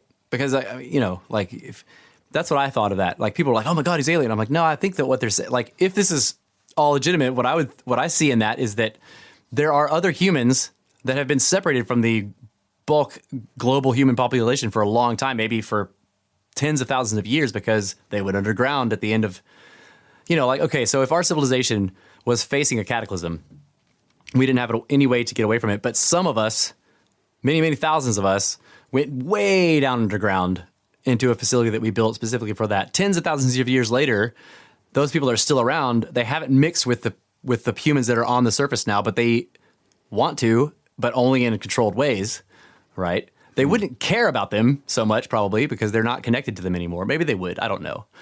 But the maliciousness of this is like, I don't know. I also look at so the woman that came out and was like, there's these weird longheads controlling the global bank, right? Yeah. Like, she says that they had a civilization previous to the last ice age that was very powerful, but there's not very much of them left now. Like, it could be something like that, Like, if you have a very small pool of individuals, but you want to keep going, you're going to need to mix with the larger genetic pool but if you think you're above them for whatever reason, because you're a longhead or whatever, then you're going to pick and choose who you take. Yeah. Maybe people that have had some recessive genes from that original pool a long time ago. Yeah. Right. So they're doing like crazy genealogical studies and shit on. Right. Okay. So, and like, there's the mystery of the blood types. Like, there's the Rh negative blood types that are incredibly rare. Yeah. Everybody else, like the vast majority of people are not Rh negative. I think it's like 1%, right? But there's all this strangeness about them, and it's like they shouldn't even. I can't remember all the specifics about this, but there's a whole bunch of things like, why do these people even exist? Like, how is this possible, right? And so there's, people are like, well, they're aliens. It's like, well, are they aliens, or are they remnants, or are they the results of some genetic experimentation that's going on? Because there is some break off human civilization that is, like, in terms of adaptation, so diverged from us, or we've diverged from them because of the separation, right? Yeah. I don't know. Like, that's where my mind goes with all this is, I mean, I do get interested in the missing persons cases just because they're mysteries. I read them, I'm like, what the hell is going on there? Just like the Devil's Footprints, right? It's like, what is happening? Or the guy that just disappeared in the plane, that crashes in Canada running out of jet fuel. There's nothing there that connects that, but those kind of mysteries intrigue me. So I look at these missing person cases and I get interested in them for that. But the fact that this has this commonality across the globe, connected with ancient forest spirits, and that's where I make the connection to these greater these greater mysteries that we look at all the time. Yeah. But it's a tenuous connection. I don't know. But, just the fact that there's something ancient here that seems to have been doing this for thousands of years. Yeah, like I was suggesting the Roanoke colony, like they all just vanished. Right. And there didn't seem to be a struggle and there was no skeletons. Right. It's like it already fits the profile. Yeah. The whole weird. fucking colony, like 100 people just disappeared. And it's like, before that, there were the Native Americans here. And so, like, if that same entity or group or whatever was also here, they had been pulling from the gene pool of the Native Americans, and Native Americans were staying away from these areas. Yeah, exactly. Remember, and they were like, and they already had like a limited gene pool. Yeah. And so then, like, suddenly these colonists start showing up. Yeah, and they're like, whoa. Yeah. And like, maybe they abduct a few like Native Americans, and they find out that these colonies have just like shown up on the coast East over Coast, here. yeah. They're like, holy shit. And so they're like, and then they just go take them all. Yeah. Because they found out that they're They're disconnected. completely different. They're totally isolated from their civilization. They're Right. like, oh, well, you guys don't, everybody. Yeah, just take them all. Yeah. Because like it's like, don't wait for the ship to come back with more people. Like, let's Yeah. get them all, and then we'll figure out what we need out of it. Right. Like, Out of oh that- God, that's freaky, man. Yeah, out of that 100 people, you could figure out probably the genetics of the entire European population, just because that's enough people to connect them to everything. And so then they knew their MO from then on, who they're going to take, right? Yeah, that's crazy. And the other thing he mentioned about how he was like, it's interesting, like we look at all these ancient pueblos, these places where the Native Americans had settled, and they were always outside of the ancient forest lines. Right, the places now are it's all desert, but there's a known place where this is where the forest began, and the Indian settlements were always not in the forest. And I remember him mentioning that in his book, and he said it on the show too, because you were asking him about like you were mentioning like arrowheads and like we don't really know who made these and everything, and he was like, it's interesting because I've been to all these places all over Arizona or wherever, and like they always made their settlements outside of the deep forest, the big freaking I always think of in the Lord of the Rings movies, right, where the two hobbits disappear into the forest, and they're tracking them around, and they disappear into Fangorn Forest, and there's like these huge trees right there, right? That's what I think of. Like, you don't want to camp in there because there's, it's ancient, and there's ancient shit that will just fucking disappear your ass. So they make their settlements outside of the forest. Yeah. But people think of the Native Americans as being forest people. No. They did not want to camp in the woods. I mean, I guess you could say there were tactical reasons for that too. Like, it's easier for people to sneak up on you if there's trees everywhere for them to hide behind as they're coming up or whatever. Yeah. But it is interesting that they were always outside of the forests. Yeah. I mean, I guess it makes sense. Like there was a lot of game that was, out in the plains. In the plains, it's like easier to scope out, find them, track them. Yeah. Than when you're in the forest and like you're tracking a deer and something else is tracking you and you don't know. Right. It's like that. And then right before the thing tracking you makes the kill, you get bit by a spider and you die. So it's like, better stay in the grass, man.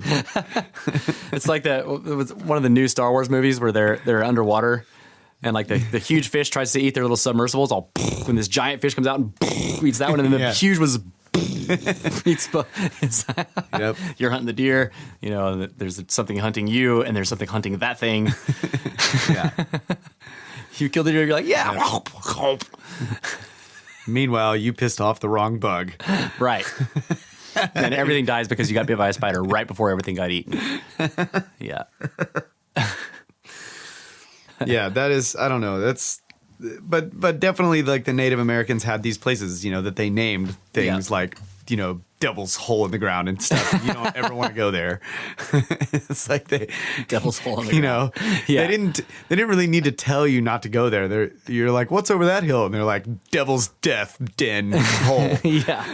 It's like, oh, cool. Let's go check it out. The place of the incredibly evil dark gods that eat people. Oh, let's go look at it.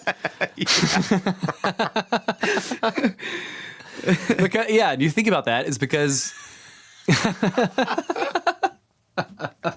The place with the incredibly evil dark gods that eat people. Sweet, let's go check it out. Yeah. Poppycosh. Yeah, because who's showing up? Like all these Enlightenment Europeans that don't believe in that shit anymore. Right. You know, they're like, "What dark gods?" Gone. Like there's that story of the. It was just like that. It was in Africa though. The guy there was a lake nearby that was like a stagnant, nasty water or whatever, and all the natives believed that something lived below that. They viewed it as an ancient god that lived in the lake, right? And all they did was any interactions they had with the lake was like throwing shit into it for it to eat. They didn't swim in it. They didn't fucking mess with it. And this European guy is like, whatever. And he goes up, he climbs up on the cliff, dives in, never surfaces. Oh my God. Just, Yeah, probably just he probably banged his head on a rock. Banged his head on a rock. But he would have yeah. floated back to the surface eventually if that was happened. Like he never, And then there's the guy who drove off into the guy, I think this was in Austria, where I love this story. He had the little motorcycle and they had found a tunnel, and they were like, "Oh, don't go in there. It's like this is not ancient. The Nazis put all these traps and shit." He's like, "Whatever." He drives the motorcycle off into the tunnel and he never comes back, like. It's just skeptics die in great ways. That's what I was about to say. There's a kind of story that I call the death. Like the script death tales. Yeah, dude. that's right. There's a type of story I call the death of a skeptic. It's just like people who don't believe the shit that you're trying to tell them. You're like, dude, I'm telling you. They're like, whatever, and they go in there and die because they didn't believe you. Because they're script derping everything, and it's true. It's a kind of a Darwin Award of a type. But I mean,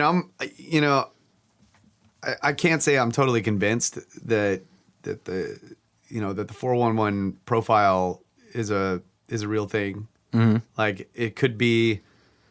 I don't know. I know that there's like also a shit ton of missing persons cases that don't fit the profile. Yeah, and so they're picked for these specific mysterious reasons that don't have any answers. And that's right. So it's like if you take a whole bunch of stories that don't have answers, and then start.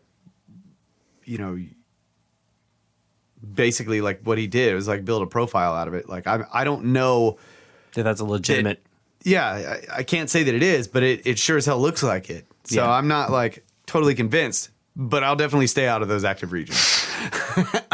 I'm not going to script it that hard, right? Yeah, you're talking about the profile that Paulides built versus the active regions that Spriggs was finding. No, I'm just saying.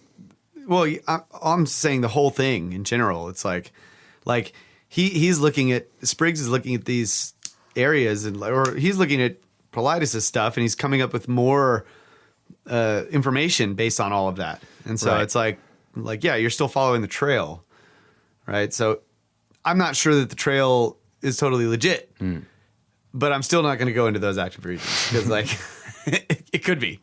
Yeah.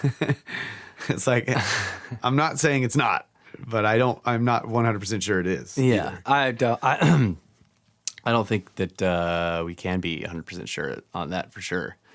But it is intriguing. Like it I wouldn't say that I know it's happening, but I would definitely say that I'm pretty sure that these are connected. They definitely seem to be connected. Yeah, like one of the things about the profile is that there shouldn't be a profile if they're not connected. There shouldn't be one. Like not with those kind of specific things. Like you could say the profile is these are all unsolved. Like you can't build a profile off that because that's not a legitimate, But you can build a profile off of like dogs can't track, happened in boulder fields, those kinds of things. Right, but not necessarily. My point is that those aren't necessarily connected. Other than that, the dogs couldn't track them. Like it doesn't necessarily make the reason why the dogs couldn't track them the same, right? So it's like an assumption that you can argue it's possible that the fact that the dogs couldn't track is all connected, right? Yeah, through the same sort of like methods of whatever is causing the people to disappear. Yeah, but that's a good thing to look at when you're profiling, but it may not be. There may not be a correlation, right?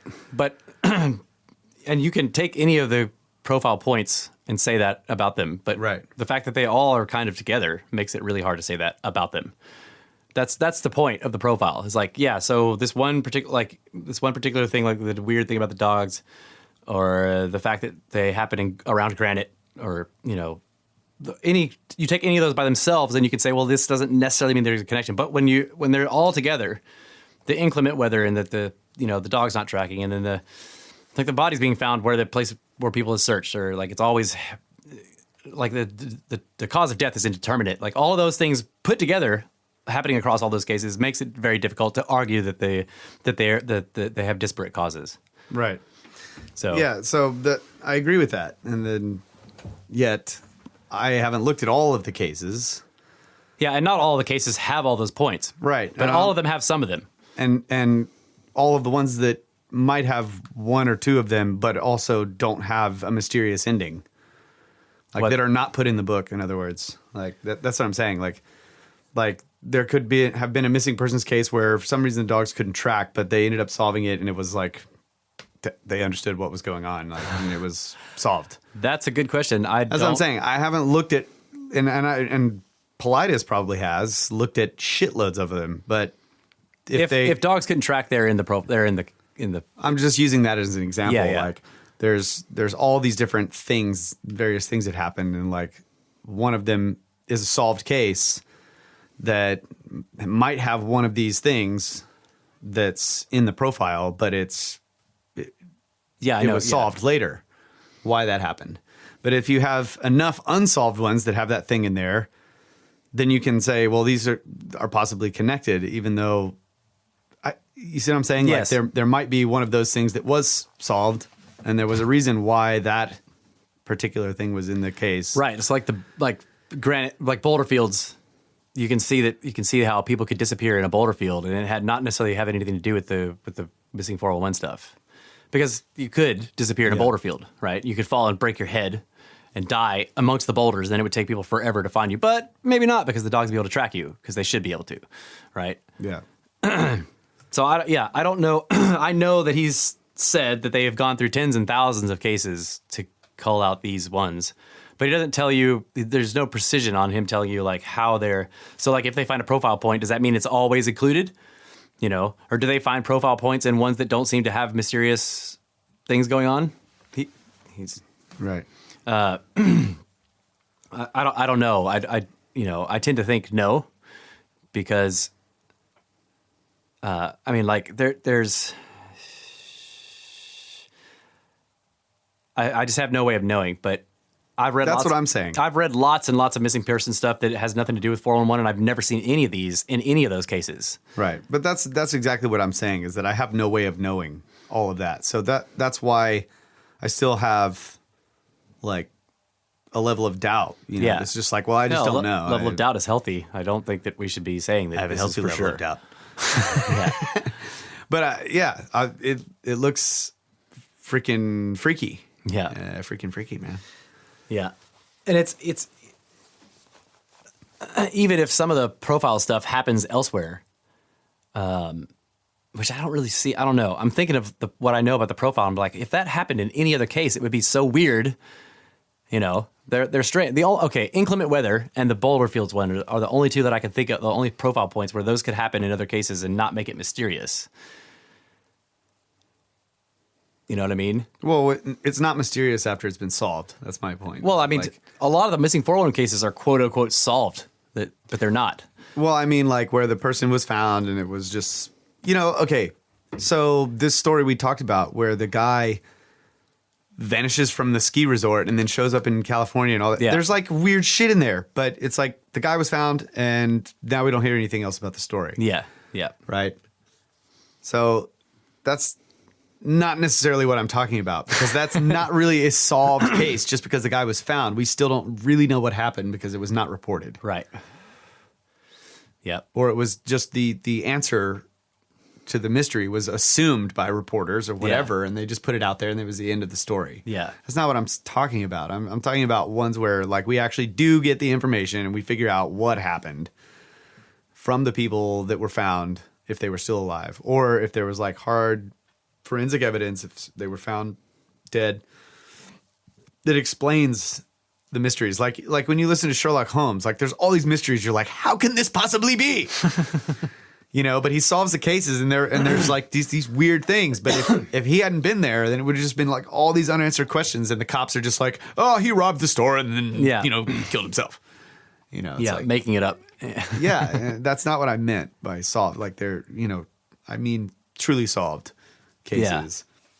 I mean, and those are rare. And period. my point is that it's like the answer to a riddle. Once you have it, it's no longer mysterious. So it's like I can see how these points, these profile points, may not be included necessarily in a case when they knew the answer at the end. Right? They're telling you about the case, and this is what happened. Okay. So they're like they completely know the answer, the real answer, and so there's nothing mysterious. They're not asking all these weird questions. That's exactly right. That's what I'm talking about. But I don't know. I don't look into it enough. My point is that I can't, from the standpoint of somebody who doesn't really look into it, I'm not going to claim that I fucking know shit about it. I just like it's an interesting topic, and I see it's plausible. Like all this research and everything that's being talked about is like interesting. And honestly, if I was to say that, this is like definitely something going on here, I would lean more towards intelligence, right? Than just like, oh, this is all just flukes, like mishaps and strange, there's something natural phenomena. There's something intelligent happening, and it may not be the same intelligent things either. I mean, there's, and I go back and forth between, is it something physical or something else? Like, is this, because the Indians are calling it dark gods. There's, they connect it with the spirit and stuff. And I'm just like, okay, so are we looking at, like, and you mentioned this several times in the podcast, you were like, if it's not something supernatural, right? Which, if it is something supernatural, we're never going to solve it. Well, maybe. I mean, supernatural is like kind of implies you can't, right?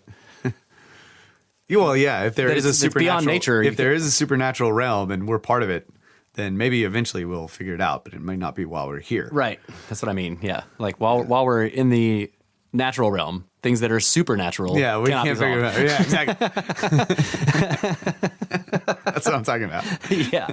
If it's supernatural, we have to wait until we are also supernatural to solve them. So those types of mysteries are interesting to me too. Like the supernatural is a mystery, and I like to look into that kind of stuff. And so for me, the whole topic is not something that I would actively pursue, but after having that interview, I'm way more interested in it than I was before. Yeah. Like seeing that these, because Paulides doesn't really do a lot of like, concluding. He doesn't really. Right. Right. Yeah. And that's not what he considers his role anyway. He's just pointing out like the mysteries. And also because the connections. Yeah. And also because his books specifically were outlining all the actual data points of the disappearances. He was very careful because, he's like, look, real people disappeared and they have families. Yeah. And I'm not going to be going around making wild suppositions about what happened to their family members. That's just not right. So he viewed his thing as like to stay away from that for that specific, he probably has other reasons. Like number one, they can't really, they have a hard time discrediting him on the subject, right? That's where they're like, well, he looked at Bigfoot too. They do all that bullshit because they're trying to find a way to discredit the guy, and it's hard for them to do it on the subject of missing 411 because he hasn't come up with any quote unquote crackpot theories, right? Yeah. But he always says that his main thing is like, look, these people have living relatives that are devastated still by the loss of their family member, and I'm not going to be running around saying that they got taken by aliens or eaten by Bigfoot, right? Right. Which I think is great. So that's why I like what Thomas Spriggs is doing is he's actually like thinking about it and talking about it in a way that is more oriented towards like what could this be? Yeah, or at least like trying to narrow down. Like the fact that he found linear movements, like that tells you. That's what I'm saying. Yeah. It's moving it to a different dimension, basically, of like what's going on, which is why I think he ultimately arrived at the idea that this is like intelligent maliciousness, whatever, which is cool. And seeing that he like understanding those patterns that he pulled out of it, like made me realize that there are larger patterns and, you know, possibly larger, even more patterns to find. Yeah. Which is cool. It's, and so there's another, like I have these two sort of things like conflicting. Like one of them is like, you know, there's these Bigfoot and Wildman reports like all over the world. And not just like modern ones, but, you know, going back to ancient times. Yeah. So that seems like pretty plausible to me that there's other intelligent hominids like cruising around that are not well known. Yeah, that for whatever reason don't want to be well known. And like Yeah. the Native Americans have said, they're like people. They have ones that aren't good. Yeah. And so you could see that like a one bad apple in a tribe of these wild men could be the cause of a whole series of disappearances Yeah. in one area. And then there's the other thing, which is like the Sherlock Holmes type thing where it's like because the mystery is unsolved and we just have all these little disparate points, they're so crazy and confusing. It's like, how could this possibly be? But just like in those cases, when you get more information from that specific case, which we can no longer get, Yeah.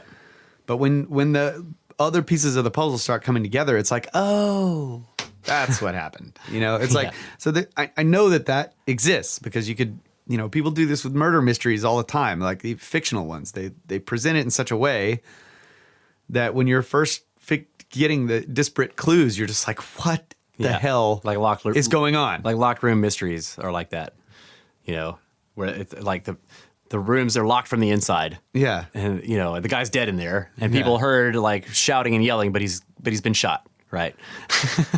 It's like, yeah. So my point is that the nature of that type of thing is like when you're given only these few clues, like it easily looks impossible. Mm-hmm. Right.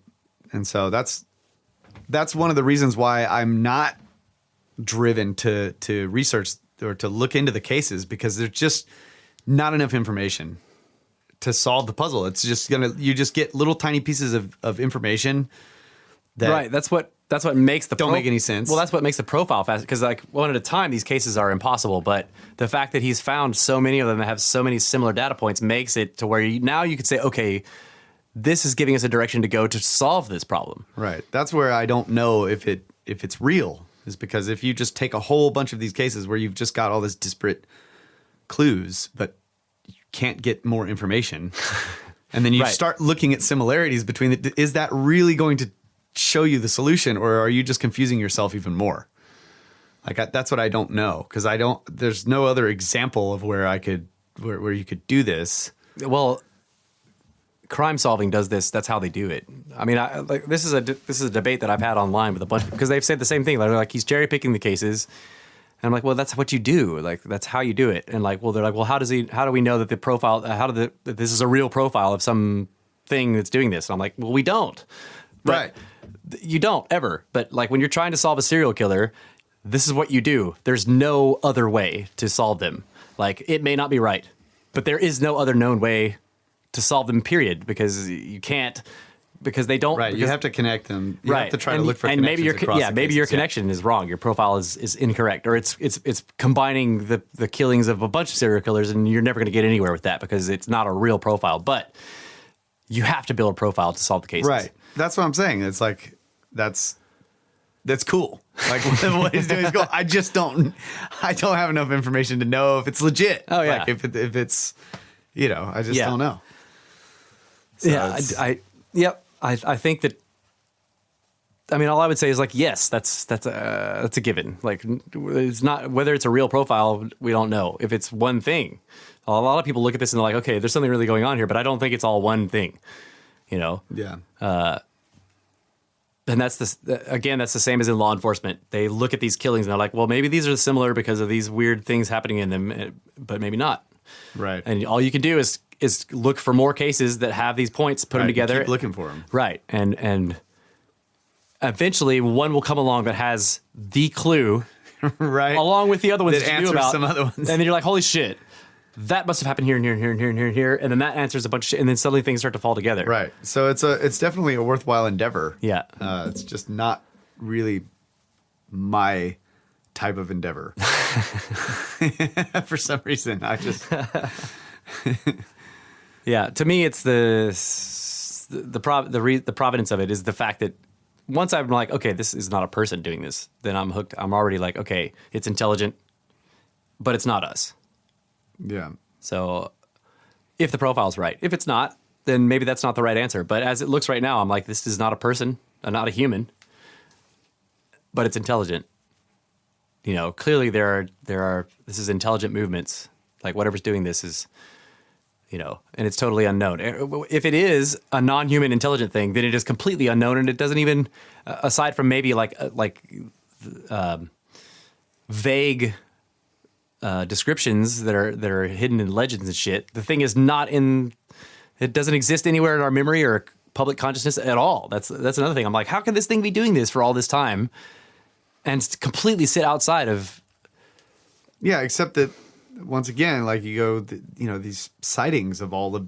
I mean, you got all these UFO sightings, you got all these freaking Bigfoot sightings, you got all these people reporting that crazy weird shit that is not human is happening. So it's like, well, there are. There is something going on. If you make that connection, it's like, it is in current memory. Yeah. Except all those people are just like poo-poo to be hayseed Hicks and, whatever. Yeah. And even when they weren't. Look, Mabel, there's some saucer in the sky. Yeah. Freaking Stephen Hawking. If UFOs are real, why do they always show up to weirdos? All right, guy. That's a pretty good impression. We got to take another break, Rick. 10 minutes over. That's right. We'll be back shortly with more Steak Bros.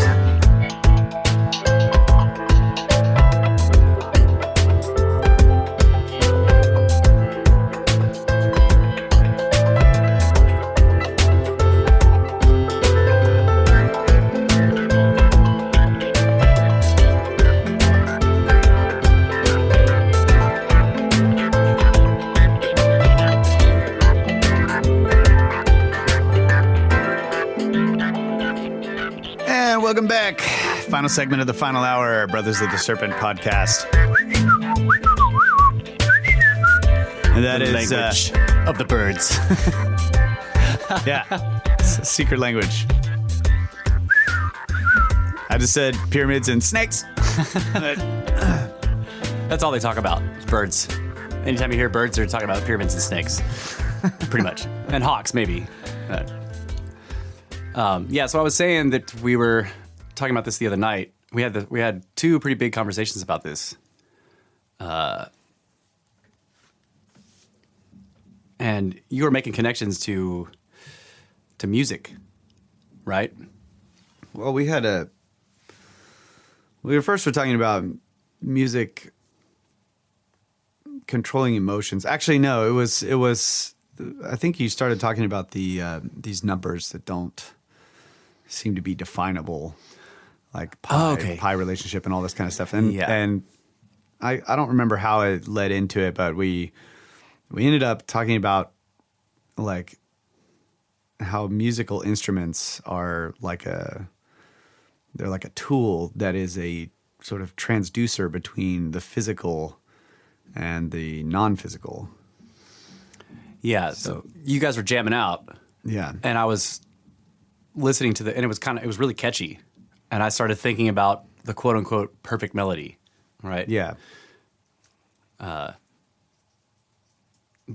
you going in a different direction with that? No, that's exactly okay. That's what I was talking about. Yeah. The idea of the perfect melody is that like we all have had the experience of like some melody gets stuck in your head and you can't get it out of your head. Even if you don't, even if it's annoying, it's in there and it's just going around and around and around. So there's this idea that maybe there's a melody that is so perfectly tuned to whatever particular, frequencies and frequency changes that are built into the human brain that maybe you could get a melody in there that would never leave, that would drive you nuts, basically. I read a science fiction story about this where the guy came up with the perfect melody.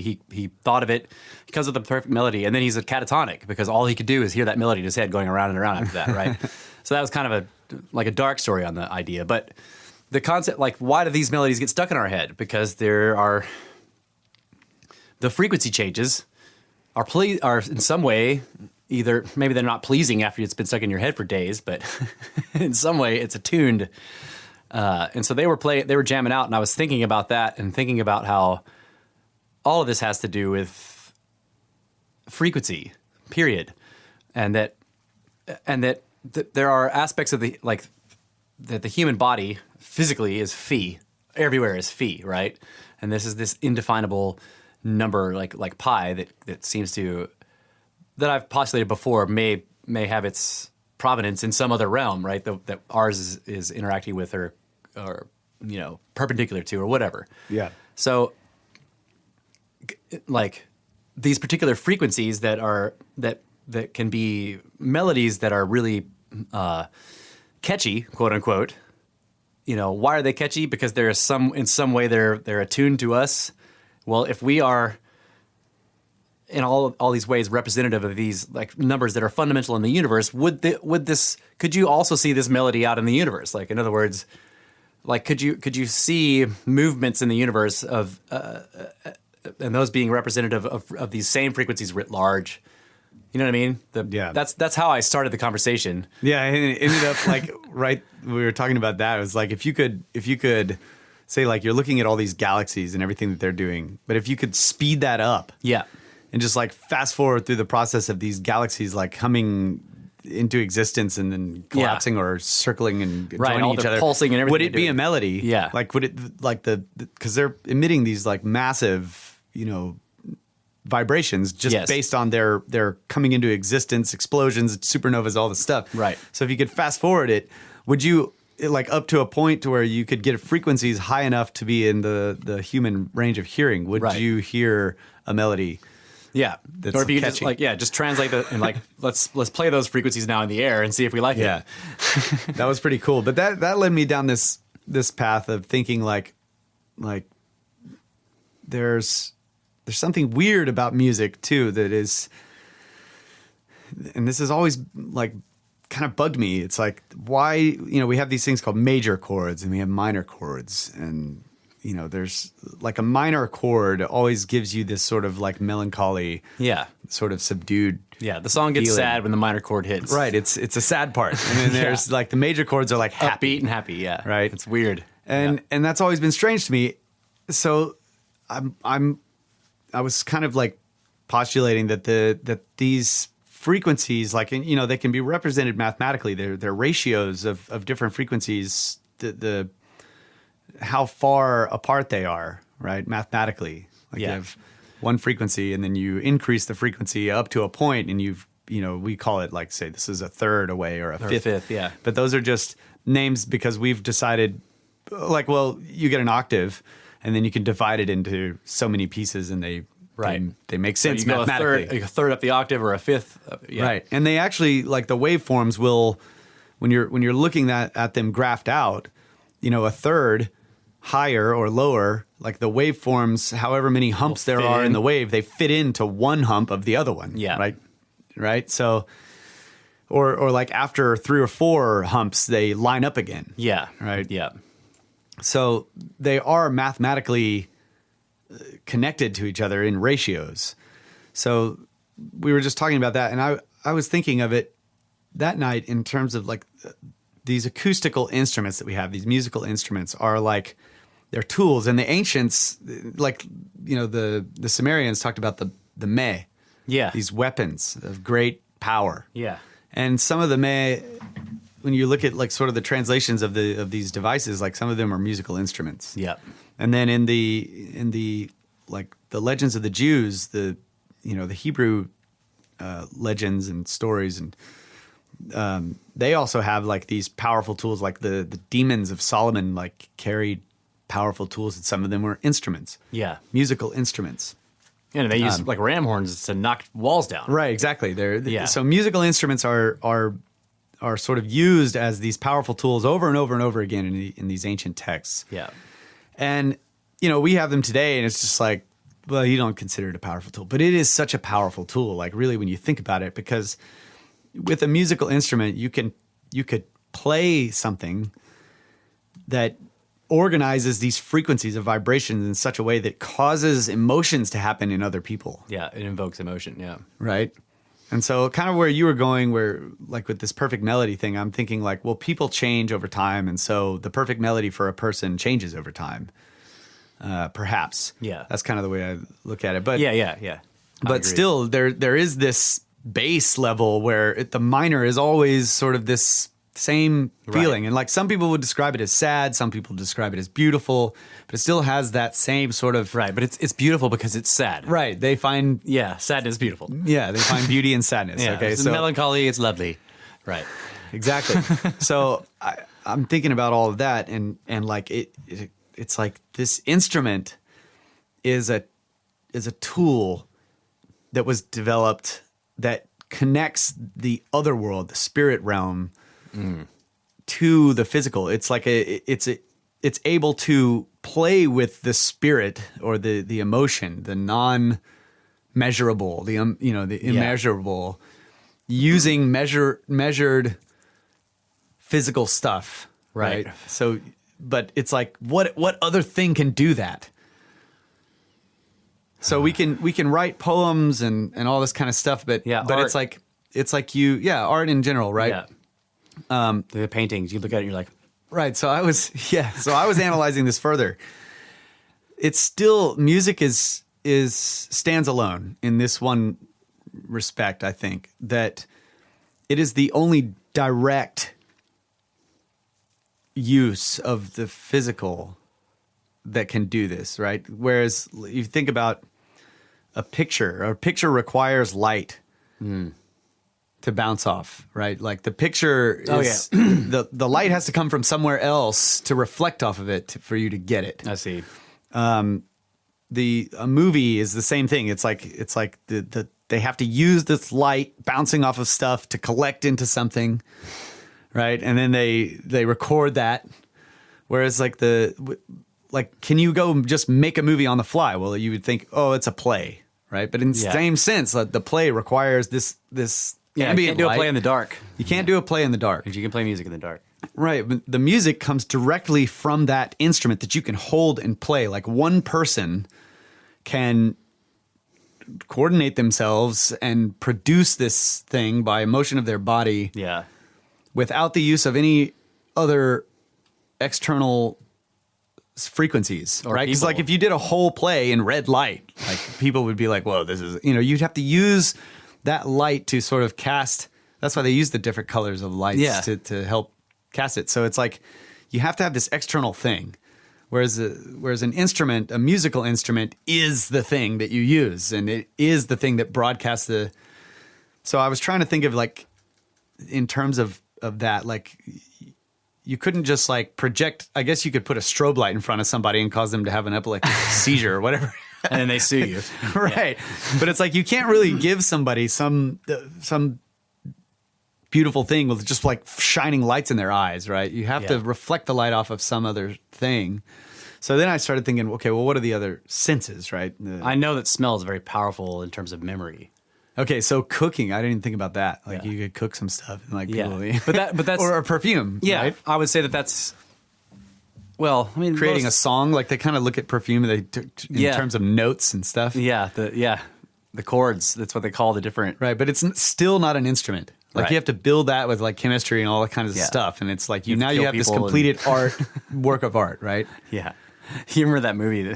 Yeah, that was a weird movie. Oh man, it was badass though. Like, yeah, I was not expecting it, and I watched it. I'm like, holy shit! I can't remember what it was called. Yeah, we no longer have the Show Observer to look up the notes movie. It was like smell or scent or something like that. Yeah, it was about perfume. The guy knows. Yeah, knows. The best nose ever. Cologne. Was it cologne? I don't know. No, I don't think so. The guy, he became a serial killer because he was trying to make the best perfume ever. That's disgusting. And then he did. And then he got eaten. It was a great movie. But yeah, so I was thinking of like the only other thing I could think of that would be able to do the same thing, possibly, I don't really know, is kind of do the same thing, acoustical vibration. And that would be through the touch, the sense of touch. Yeah. Like and I was trying to imagine sort of like the Tesla platform that vibrated or whatever. Yeah. So it's like, I instantly thought of the raves I've been to, man. They're like, oh, I'm like, don't touch me, dude. Like, because they're all like, oh god, when they're on E, dude, Yeah. they're all like touchy feely. I'm like, God, get off me, God, stop, yeah, stop touching me. But that's what it was like ecstasy for them, They like they go and they get in the crowds of people just to move through them because they're like, oh, ooh, ah, ooh. yeah. But that requires drugs, so it doesn't really count. But I was just thinking about that, like could you sort of make music out of this, in the same way, physical vibration, but not in the audible range, but in a lower range of frequency where you're feeling it. And so like you lay down on a massage table, because that's what I was really thinking of. Like maybe a massage is sort of like this thing where you can cause, but it doesn't really cause emotion. It's more like a calming. It's a relief. Which is not so much of an emotional Or pain. I mean, I guess there's emotion involved. It's just not. But it's secondary. You can't really make someone sad by giving them a massage. Right. It's They like might get sad, but that's not. You can't do it on purpose. Right. Or could you? So that's what I was thinking of. Like maybe you make a massage table that's like a vibrating table and you start putting these minor chords in this low vibrational frequency. Would it be sad? Yeah. Or acupuncture is kind of, I think they're able to do this too, to induce emotions, but they're not really using vibration, but I don't know if I'm thinking massage and acupuncture is, they do flick the needles though.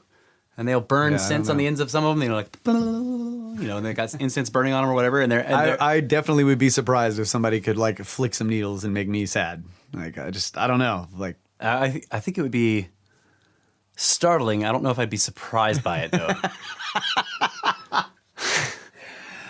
I would just think, of course. Yeah, I don't know if it's true, but if they could, I wouldn't be surprised. But I would be like, whoa. But I mean, because they're supposedly working on the what they call the light body, your subtle form.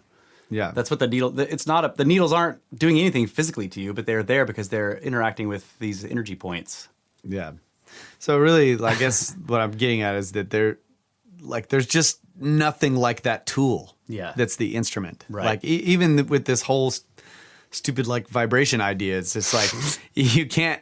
It's not even close, right? Yeah. Like that's the Raise closest sort of vibrations. remnant that I could think of the closest thing that I could think of that was using one of the senses of the body. Because this is, again, the music is being picked up by the eardrum, and that's making a specific, like thinking about the physics of it, it's making these specific electrical impulses that go into the brain.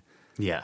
And that is what, it's like your brain's interpretation of these electrical impulses somehow causes these emotions to swell up inside you. So it's like, could we do that with the sense of touch? Could we do that with the sense of smell? Could we do that with the sense in like... Yeah, and there's not really vibrations associated with those, right? Like a sense of smell is an odor, so... Yeah, I mean, it's a vibration, but it's like really, it's on a chemical level. Right in the like in you mean the nose because the molecules are vibrating or something. Yeah, so there's these receptors when a certain molecule gets in there, it has this, like depending on the size of the receptor, how big a molecule can fit, and in each one will have a specific sort of vibration energy level that triggers this receptor in a certain way, and then you start getting these electrical impulses from your nose. Yeah, it's very similar to hearing, except you actually got a physical object in there going, which is causing that recognizable smell. Yeah. So I guess technically you could do that, but show me an instrument where you can just make smells, right? There's not a tool. I have dad jokes for that. But I'm not. Yeah. Hold on. I can make you sad right now.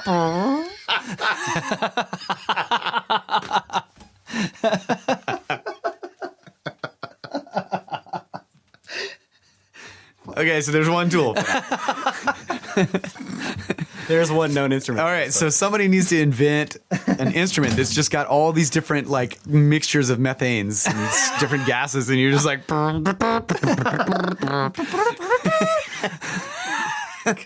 It's like a compound instrument. Like you play this really hooky melody, and then you throw in these smells, and it just like totally get you hooked. Man, that's a hit. Oh my god! Play me that one again. Man, we're gonna have to change our whole sound system, everything. They're gonna have to have. Yeah, I think South Gas Park. tanks. Didn't South Park do this?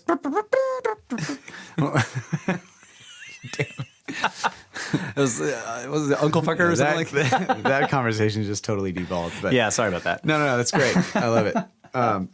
But yeah, so going back to the instrument, like that tool, like really, I challenge anyone to Yeah. show me anything even close to it. Yeah. That one person can manipulate, can utilize, can learn, and like get better and better and better at wielding it. Yeah. And controlling people's emotions. I mean, you can literally do that with these tools. And I don't know, they're just. Yeah, I'm thinking of now these various sort of MJ12 style experiments that they did with brainwashing, and it was involving, and it still isn't on the level of what you're talking about, because anyone can pick up an instrument and learn how to do it, and then sort of sit in front of a crowd and cause emotions in the crowd, like everybody feels it, right? Yeah. Or anybody that's paying attention, even the slightest. And it's a shared thing, but they do these experiments where basically the guy's sitting in front of a screen and it's flashing different colors and it'll show different images, and it can induce states of mind and emotion. Right. And that's what I was thinking of when I was trying to think about an instrument in terms of anything that uses light. Right. So we talked about a painting. Yeah. That type of stuff, or a movie or whatever. Yeah. Sight is light. That's what I mean. Yeah. Right. I was trying to think of the sense of sight. Yeah. So like there's not something where I could sit down and it's making light that's directly causing, that's what you're saying. Yeah. Right. Like I have to make a video or something like that, and it's sort of separate. Yeah, exactly. Yeah. Yeah. But I mean, and like you can put on a play, and the play has light involved in it. it's right? just not as direct as what you're saying. Right. Because so a play is still, there's, you got people doing shit. And there's even audio and music involved. Right. There's right? music. It's like Right. Like you watch any movie, take all the music out of it and then watch it. And you're like, very little emotion. It's kind of okay. It's interesting visually sometimes. Yeah. But yeah, when you watch it and you got something badass is happening and the soundtrack swells and it causes the emotions. Right. Like, so it's like the laser shows and stuff are badass. Yeah. Like the lighting in a like at a rave, Yeah. for example, like all the lights and all that Yeah, stuff they're is just awesome.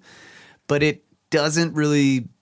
no one would go to see that by itself. Right, and it doesn't really cause an emotional reaction. Like you're just like, oh, that's Yeah, fireworks are the only thing I could think of because we saw those fireworks the other night. There was no music, and I'm watching those fireworks. I'm like, holy fucking shit, this is badass. Yeah. Like, I Take the sound away. what are them blowing up? Yeah, Yeah, I don't know.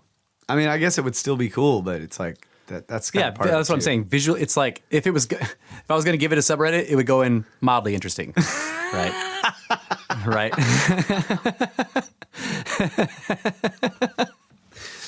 So, I mean, okay, maybe we haven't explored all the possibilities, but why? Like, this goes back to the question of like this sort of interdimensional tool, this powerful freaking tool.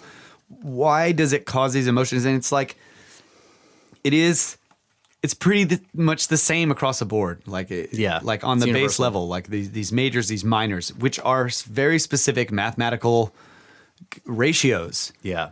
Of frequencies combined together. And so when you were talking about the perfect melody, and then you had brought in at some point these numbers like the phi and pi, and how they're from this other realm, and we've talked about how our consciousnesses are probably non-local. Yeah. They're from this other realm, this realm of consciousness, this realm of what we call like spirit or whatever. Yeah. That those mathematical like connections between the ratios of these frequencies, which are not definable in many cases by whole numbers, right? Yeah. But They period. somehow draw they draw these reactions from that other world Yeah. to you see what I'm saying? Like Yes.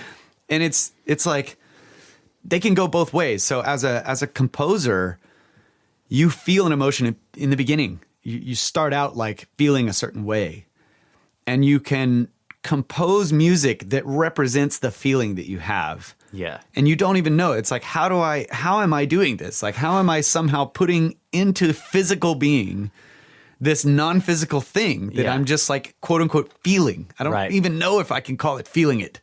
It's like, yes, my body has a sensation when I'm sad. Right. There's chemical shit happening, but that's Right. because I'm sad. Right, but that's because of this non-physical thing. But then I can take this tool that just manipulates frequencies, and I can recreate that emotion and even get more fucking like the more of the essence of that emotion than I even knew that I had before when I really do. And it just like brings it so all out. You can explore the depths of it. Like it unlocks the, okay. Yes. And so I could get it all out into the physical realm, and then I can observe it. And this is why I think too that like this is why composing music or even listening to music is therapeutic, because it's putting this non-physical thing in the physical world where you can just like observe it. And then you see what I'm And you saying? can interact with it, You yeah. can interact with it. And as a composer, it's like every time I've ever had a problem, like an emotional problem or whatever, and it ultimately there's this drive that ultimately results in a song or something from it. It's like, Capitalizing on the misery. yeah, problem solved. As soon as song is done, problem solved. It's like, Or even if the problem's not solved, the emotional issues are. yeah, and it's like I can just go on and think about it logically. Yeah. And just it's like Yeah, it's cathartic. in it that resolves the emotional turmoil. And so that's why I was saying that. sense. And so, can you cause emotional turmoil with it? Dude. That's what I'm saying. Like because you can play this sad song and I'm like totally not sad, and then I listen to a sad song and I'm just like, damn, Yeah. turn it off. Right. Right. Or you play metal and turn everyone into Satanists. Yeah, exactly. It's like what I'm saying is it works both ways. You can go from an emotion to music, and then from music to an emotion. Yeah. So it is just like a transducer, except it is a transducer across dimensions, is what I'm saying. Yeah. Like, a microphone is a transducer because it can take the Transduces it from. the vibrational energy in the air and transduce it into electrical energy. Yeah. And it can do it back. Like if you run a signal high enough through a microphone, you'll hear it go, bzz, bzz, bzz, and then you'll blow your microphone. Right. It'll sound like a speaker until it blows. Right. But you can do it with a speaker. You can turn a speaker into a microphone. Yeah. Transducers work both directions. They move the energy from one form to another, and from that one back if you want to. Yeah. So I feel like it's That's like interesting the because- acoustical instrument is a transducer of spirit to material. That's interesting because like a camera won't do that, even though a camera does transduce like light into like a video camera, right? It'll like the little CCD camera on there will turn the light into electrical signals, but I don't think you can do it the other way. I don't Right. think. Like I don't think you could, where it's shining light out at you that you could look at and see it. That's The interesting. photoreceptor. Yeah, So it's not really a transducer. I guess not, or maybe not all transducers are two-way. I don't know. It may be too complicated to be because it Goes through too many There's steps. too many things there's too many things in between it and the signal of whatever, because like a microphone doesn't need a circuit board, But so if you had a photoreceptor, like say old school style, whatever, they didn't use electrical. They didn't turn the light into an electrical signal, right? They recorded it onto film. Yeah, And the film was the receptor. It was not a transducer. It was a receiver, really, right? yeah, okay, I So- see what you mean, because then you have to it's not turning it directly into something else. It's just like it's recording it onto film. Right. But now we have these that will directly turn it into an electrical signal. It's like there's some material. There's some material in the camera that is receiving the light that turns it directly into an electronic signal. Like you take any one of these cameras, you take it all the way apart, get the lens off of it and everything, and there's this little thing in there, and it's got a piece of glass in front of it, and behind the glass is some material like a solar panel thing or whatever that receives the light that turns it directly into an electronic signal. That, you know what I mean? Like I like would take a not. solar panel. I would not be surprised. Can you run that power if through a you- solar panel and make it light up? Like that's what I mean. Like, you know what I mean? Like that the material of that panel is turning the sunlight directly into electricity. Will it do it the other direction? Maybe it does. It may just not be Like something if we you can see. if you electrify the panel, will it emit radiation? Yeah. Probably. It probably, and we just can't see it. It's not visible, but Right. you know, maybe it'll heat So, up, but for sure. in the camera is collecting visible light. So if you ran an electrical impulse back the other direction, would visible light come out? Probably. I'm just going to say that. it would probably burn out, but it would do it for Right. Yeah, you're probably right. I don't know one way or the other. I'm just asking. I'm like, I wonder if these would, and then you're probably right. They would do it for a very brief time before they burnt. Yeah, I could be wrong, but as bet far as you're I not. know, I don't know a transducer that doesn't go both ways. Okay. I'll find And one. they may not be designed to go both ways, like a microphone. Yeah. Like you can't. Like if I ran a signal back through this microphone cable, It'd destroy the mic. it would destroy the mic probably before I'd hear anything audible. Yeah. Because the diaphragm is so small. Yeah. But that's not to say that it wouldn't vibrate before it wiped itself out. It would destroy itself because it would be trying to transduce in that Right. direction. Yeah. Yeah. But if I ran the same line level signal that's in this microphone cable into the microphone, I wouldn't even be able to hear it. Okay. It's But too it low. would be vibrating. It's just so tiny. So It's okay, like- you couldn't hear it, but it's still there, detectable Right. by something. Yeah. Okay. But it still would be, emitting sound. Right. In other words. Yeah. cool. Which is why a speaker is a bad microphone, because the speaker needs to be moving really big Yeah. to give you the loud noise, right? So if you turn a speaker into a microphone, it's a tiny, tiny little signal. You have to amplify you the need shit out of it. You need the bloop. You need huge noises to be able to. Right. Well, I mean, it'll still transmit the signal. It'll just be so small because the size of the wire and the coil is big, Right. and all. Yeah. It's going to be an extremely low signal. So I don't know, but I just So that's think, interesting. We have these transducers that we've designed to kind of only be one direction, but they are still both. They Huh. are both, yeah. It's just that when you want it useful in the other direction, so like the microphone transduces the audio, the sound in the room, but it doesn't directly transduce it at an energy level that's useful Right. It to has us. to be amplified. We have to amplify it. But it transduces it, period. Like Right. all the amplifiers aren't going to do shit without something taking that sound. Exactly. Yeah. I shouldn't say that it doesn't make it useful. It does make it it gives you a signal that's useful, Yeah. obviously. Yeah, you just but have not in the same. Like you couldn't just reverse it and have us talking just as loud as we are right out of the end. I wonder if there's a happy medium between speaker and mic that could do both. You know. They have a. Well, depends on what you're recording. So, like, they have a microphone that's made for a kick drum on a drum set, the big bass drum, that it is actually a speaker.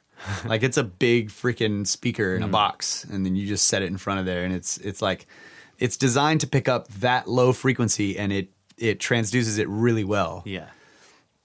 So that's Yeah. you know. That question's And you beyond could me. reverse that, and it would be loud, Right. You know, but you still need to amplify the signal. And it would still just be the bass drum sound. Poof, Yeah, or whatever. exactly. Yeah. But okay, so crystals are the same way. Crystal is a transducer for, from mechanical vibration to electrical signal Yeah. to electricity, and it works both ways. Like you electrify a crystal, and it will vibrate. Yeah. If you vibrate a crystal, it will create electricity. So they all work both ways. It's just you're not going to get the exact same. Because the way that those things are, because the sound or whatever, the mechanical vibration is happening on such a different level than the electrical one. Right. Exactly. Yeah. Yeah. So And that's the way why- we interact with the electrical one is so different than the way we interact with the mechanical one too, right? Like What do you mean? like a mechanical vibration of a of a crystal, I probably wouldn't be able to detect it without something to detect it with. Exactly. Right. But you could detect The electricity. electrical- Yeah. Exactly. Yeah. Yeah. So those are limitations on how we Can interact with the with the different things to perceive them. Yeah. right. So this is great.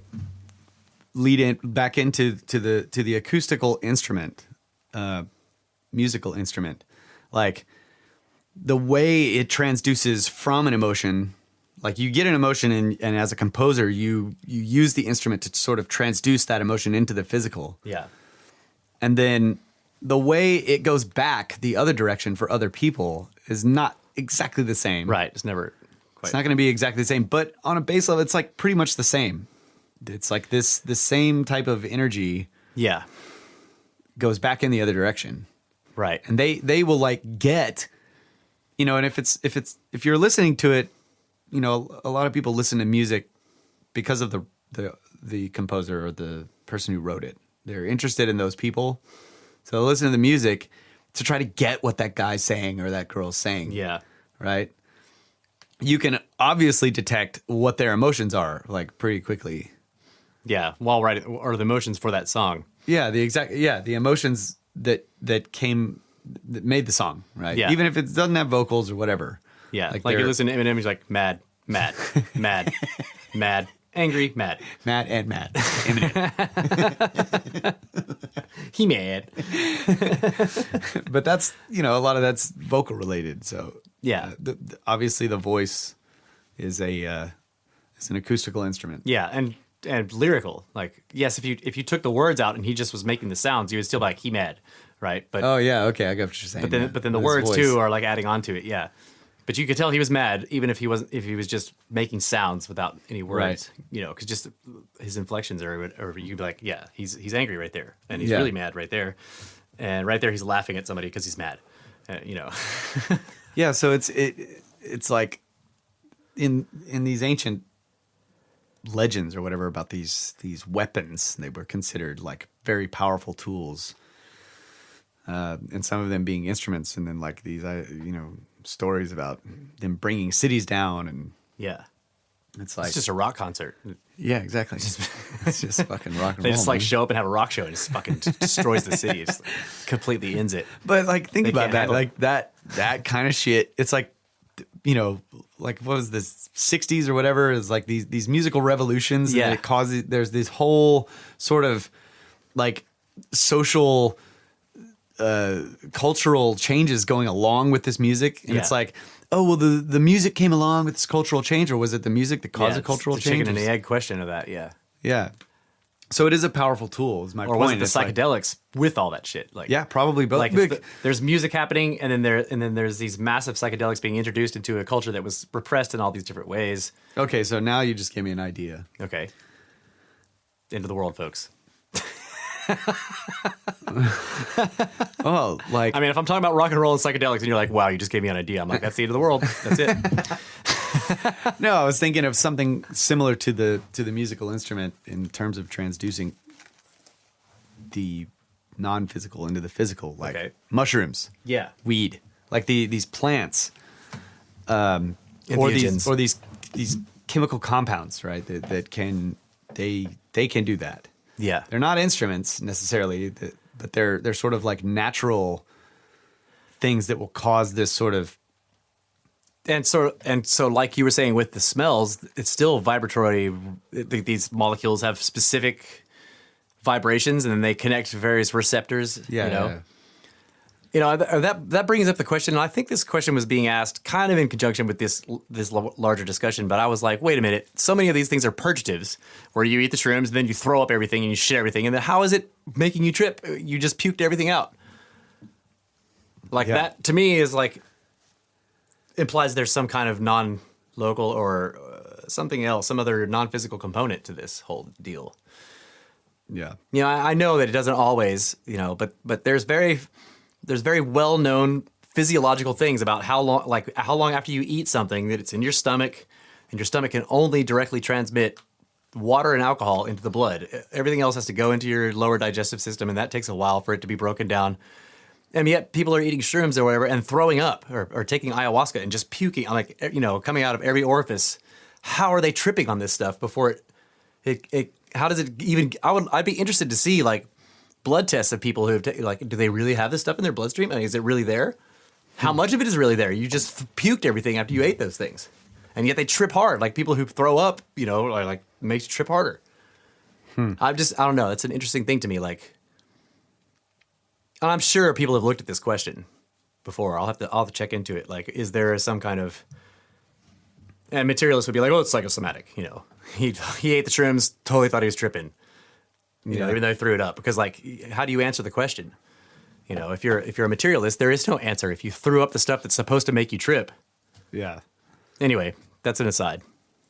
Yeah, I was just trying to think of how like it's still not the same, but it just what you were saying made me think that, like, I'm trying to think of things that sort of like make the immaterial material, like there's some way represented in the material realm, like this it's like these patterns that people see when they're tripping or whatever. Are they representations of these these otherworldly numbers? Yeah. You know? Are they entoptic, like they call them? Like they're just built into the structure of your eyeball or whatever. Yeah. Yeah. And I agree with you. Like I said that I was like, those are entoptic patterns or whatever. And then later you came to me and you're like, no, that's a materialist explanation that says that these are built. And I'm like, you're right. That's what they call them. But I agree with you. They're not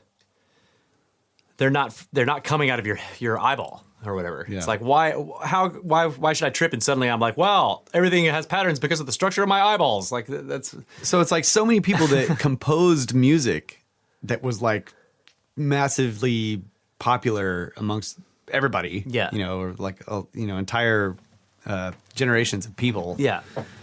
They wrote it while they were tripping. That's true. Like they take a drug that sort of starts meshing the non-material realm with the material. Yeah. And so they have this, like, you know, they describe these senses of higher awareness and, you know, spiritual awareness and all this kind of stuff. And then they compose music while in that state. And then that music becomes insanely popular. Right. Is that entoptic patterns? Because it's like they're doing something to their body that gives them a heightened awareness of the emotional world, of the spiritual world. And then they compose music.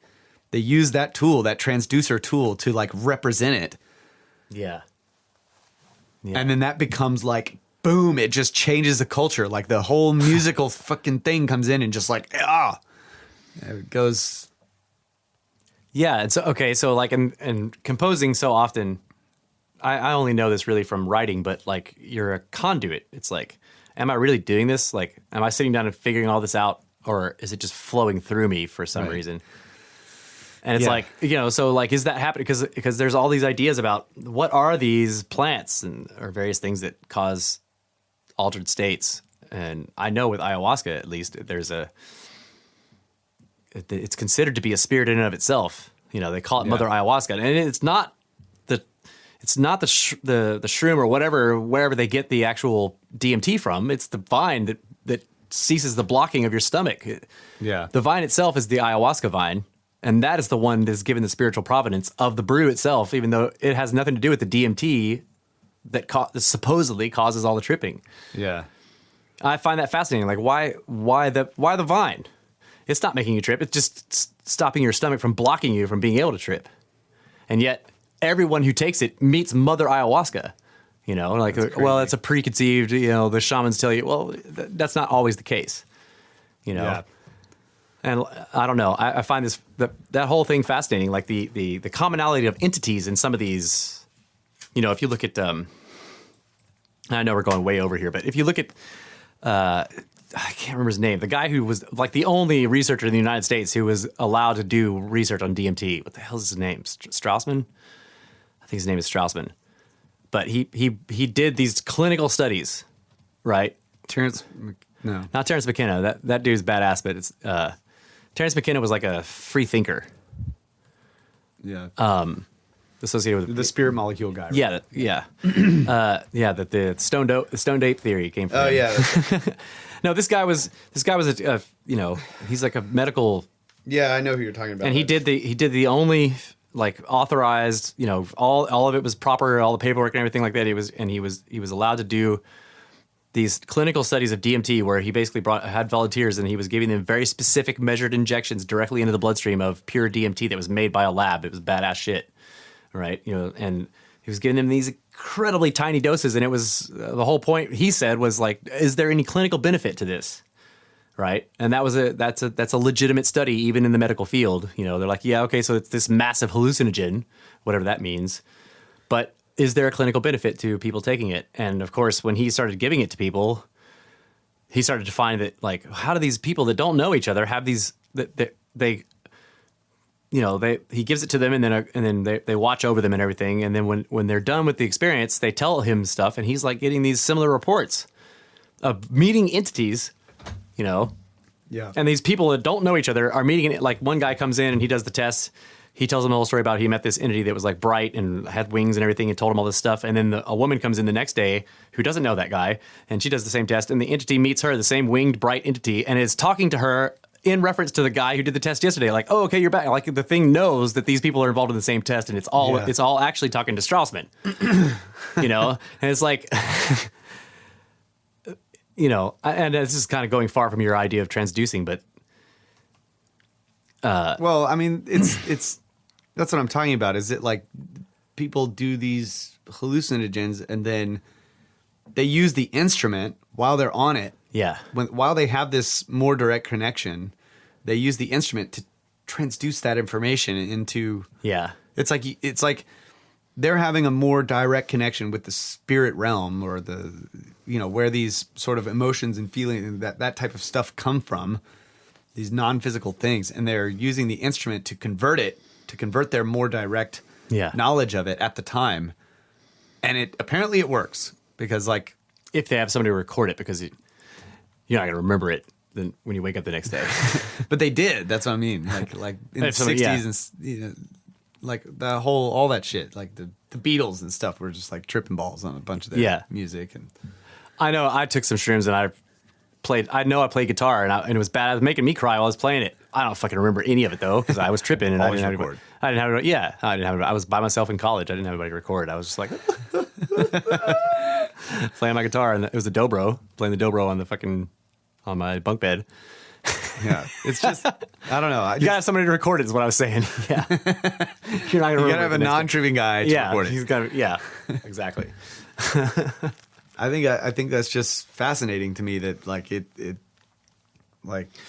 So did this connect to the language of the birds? Like the concept of the confusion of tongues?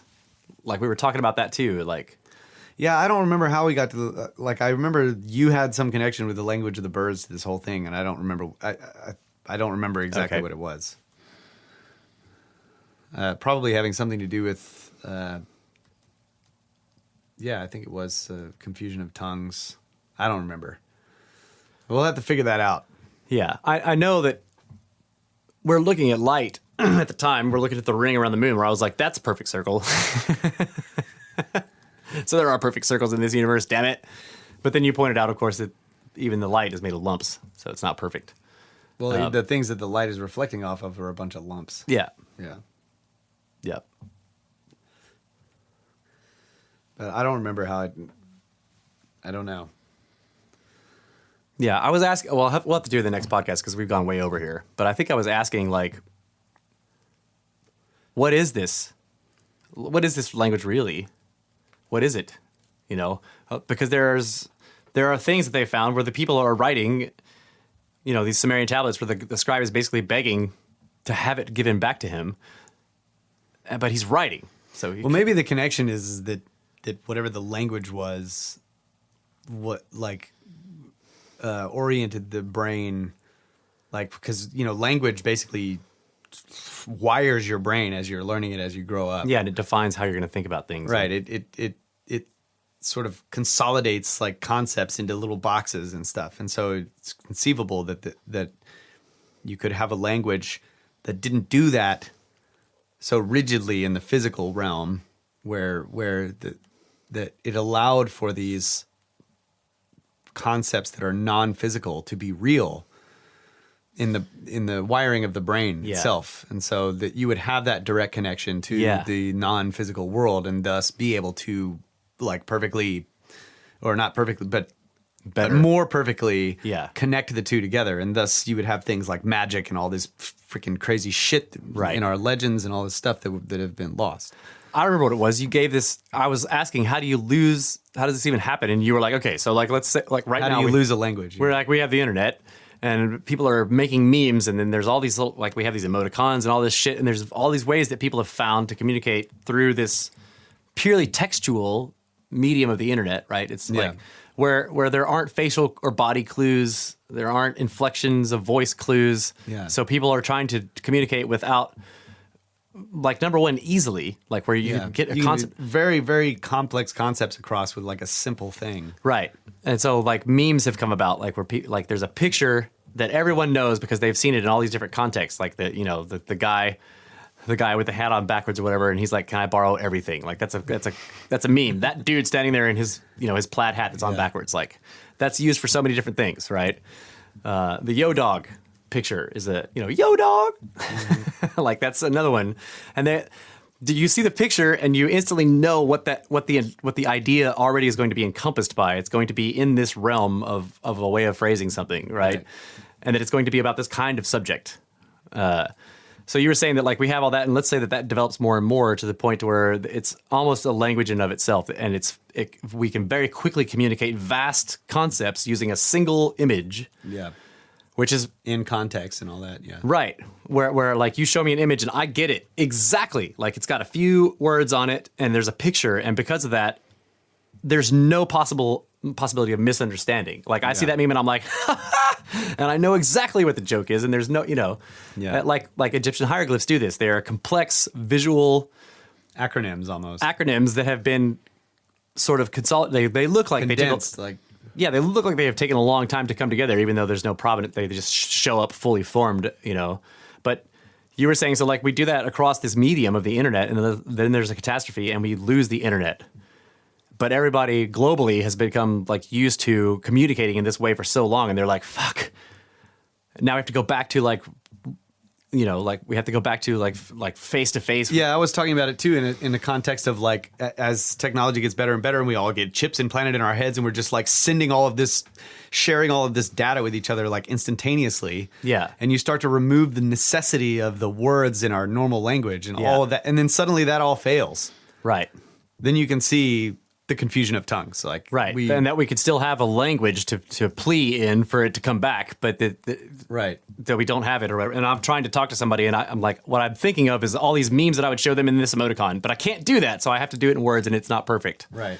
Yeah, that was badass. That was a great analogy. And then if whatever catastrophe happens, like separates people, Yes. Geographically, and so you have all these factions that deal with it in different ways. Yeah. And then they can, in very short time, no longer communicate amongst each other once they finally are reconnected 1,000 years later or whatever. And that's another mystery, too, that we should talk about sometime, is why do languages diverge?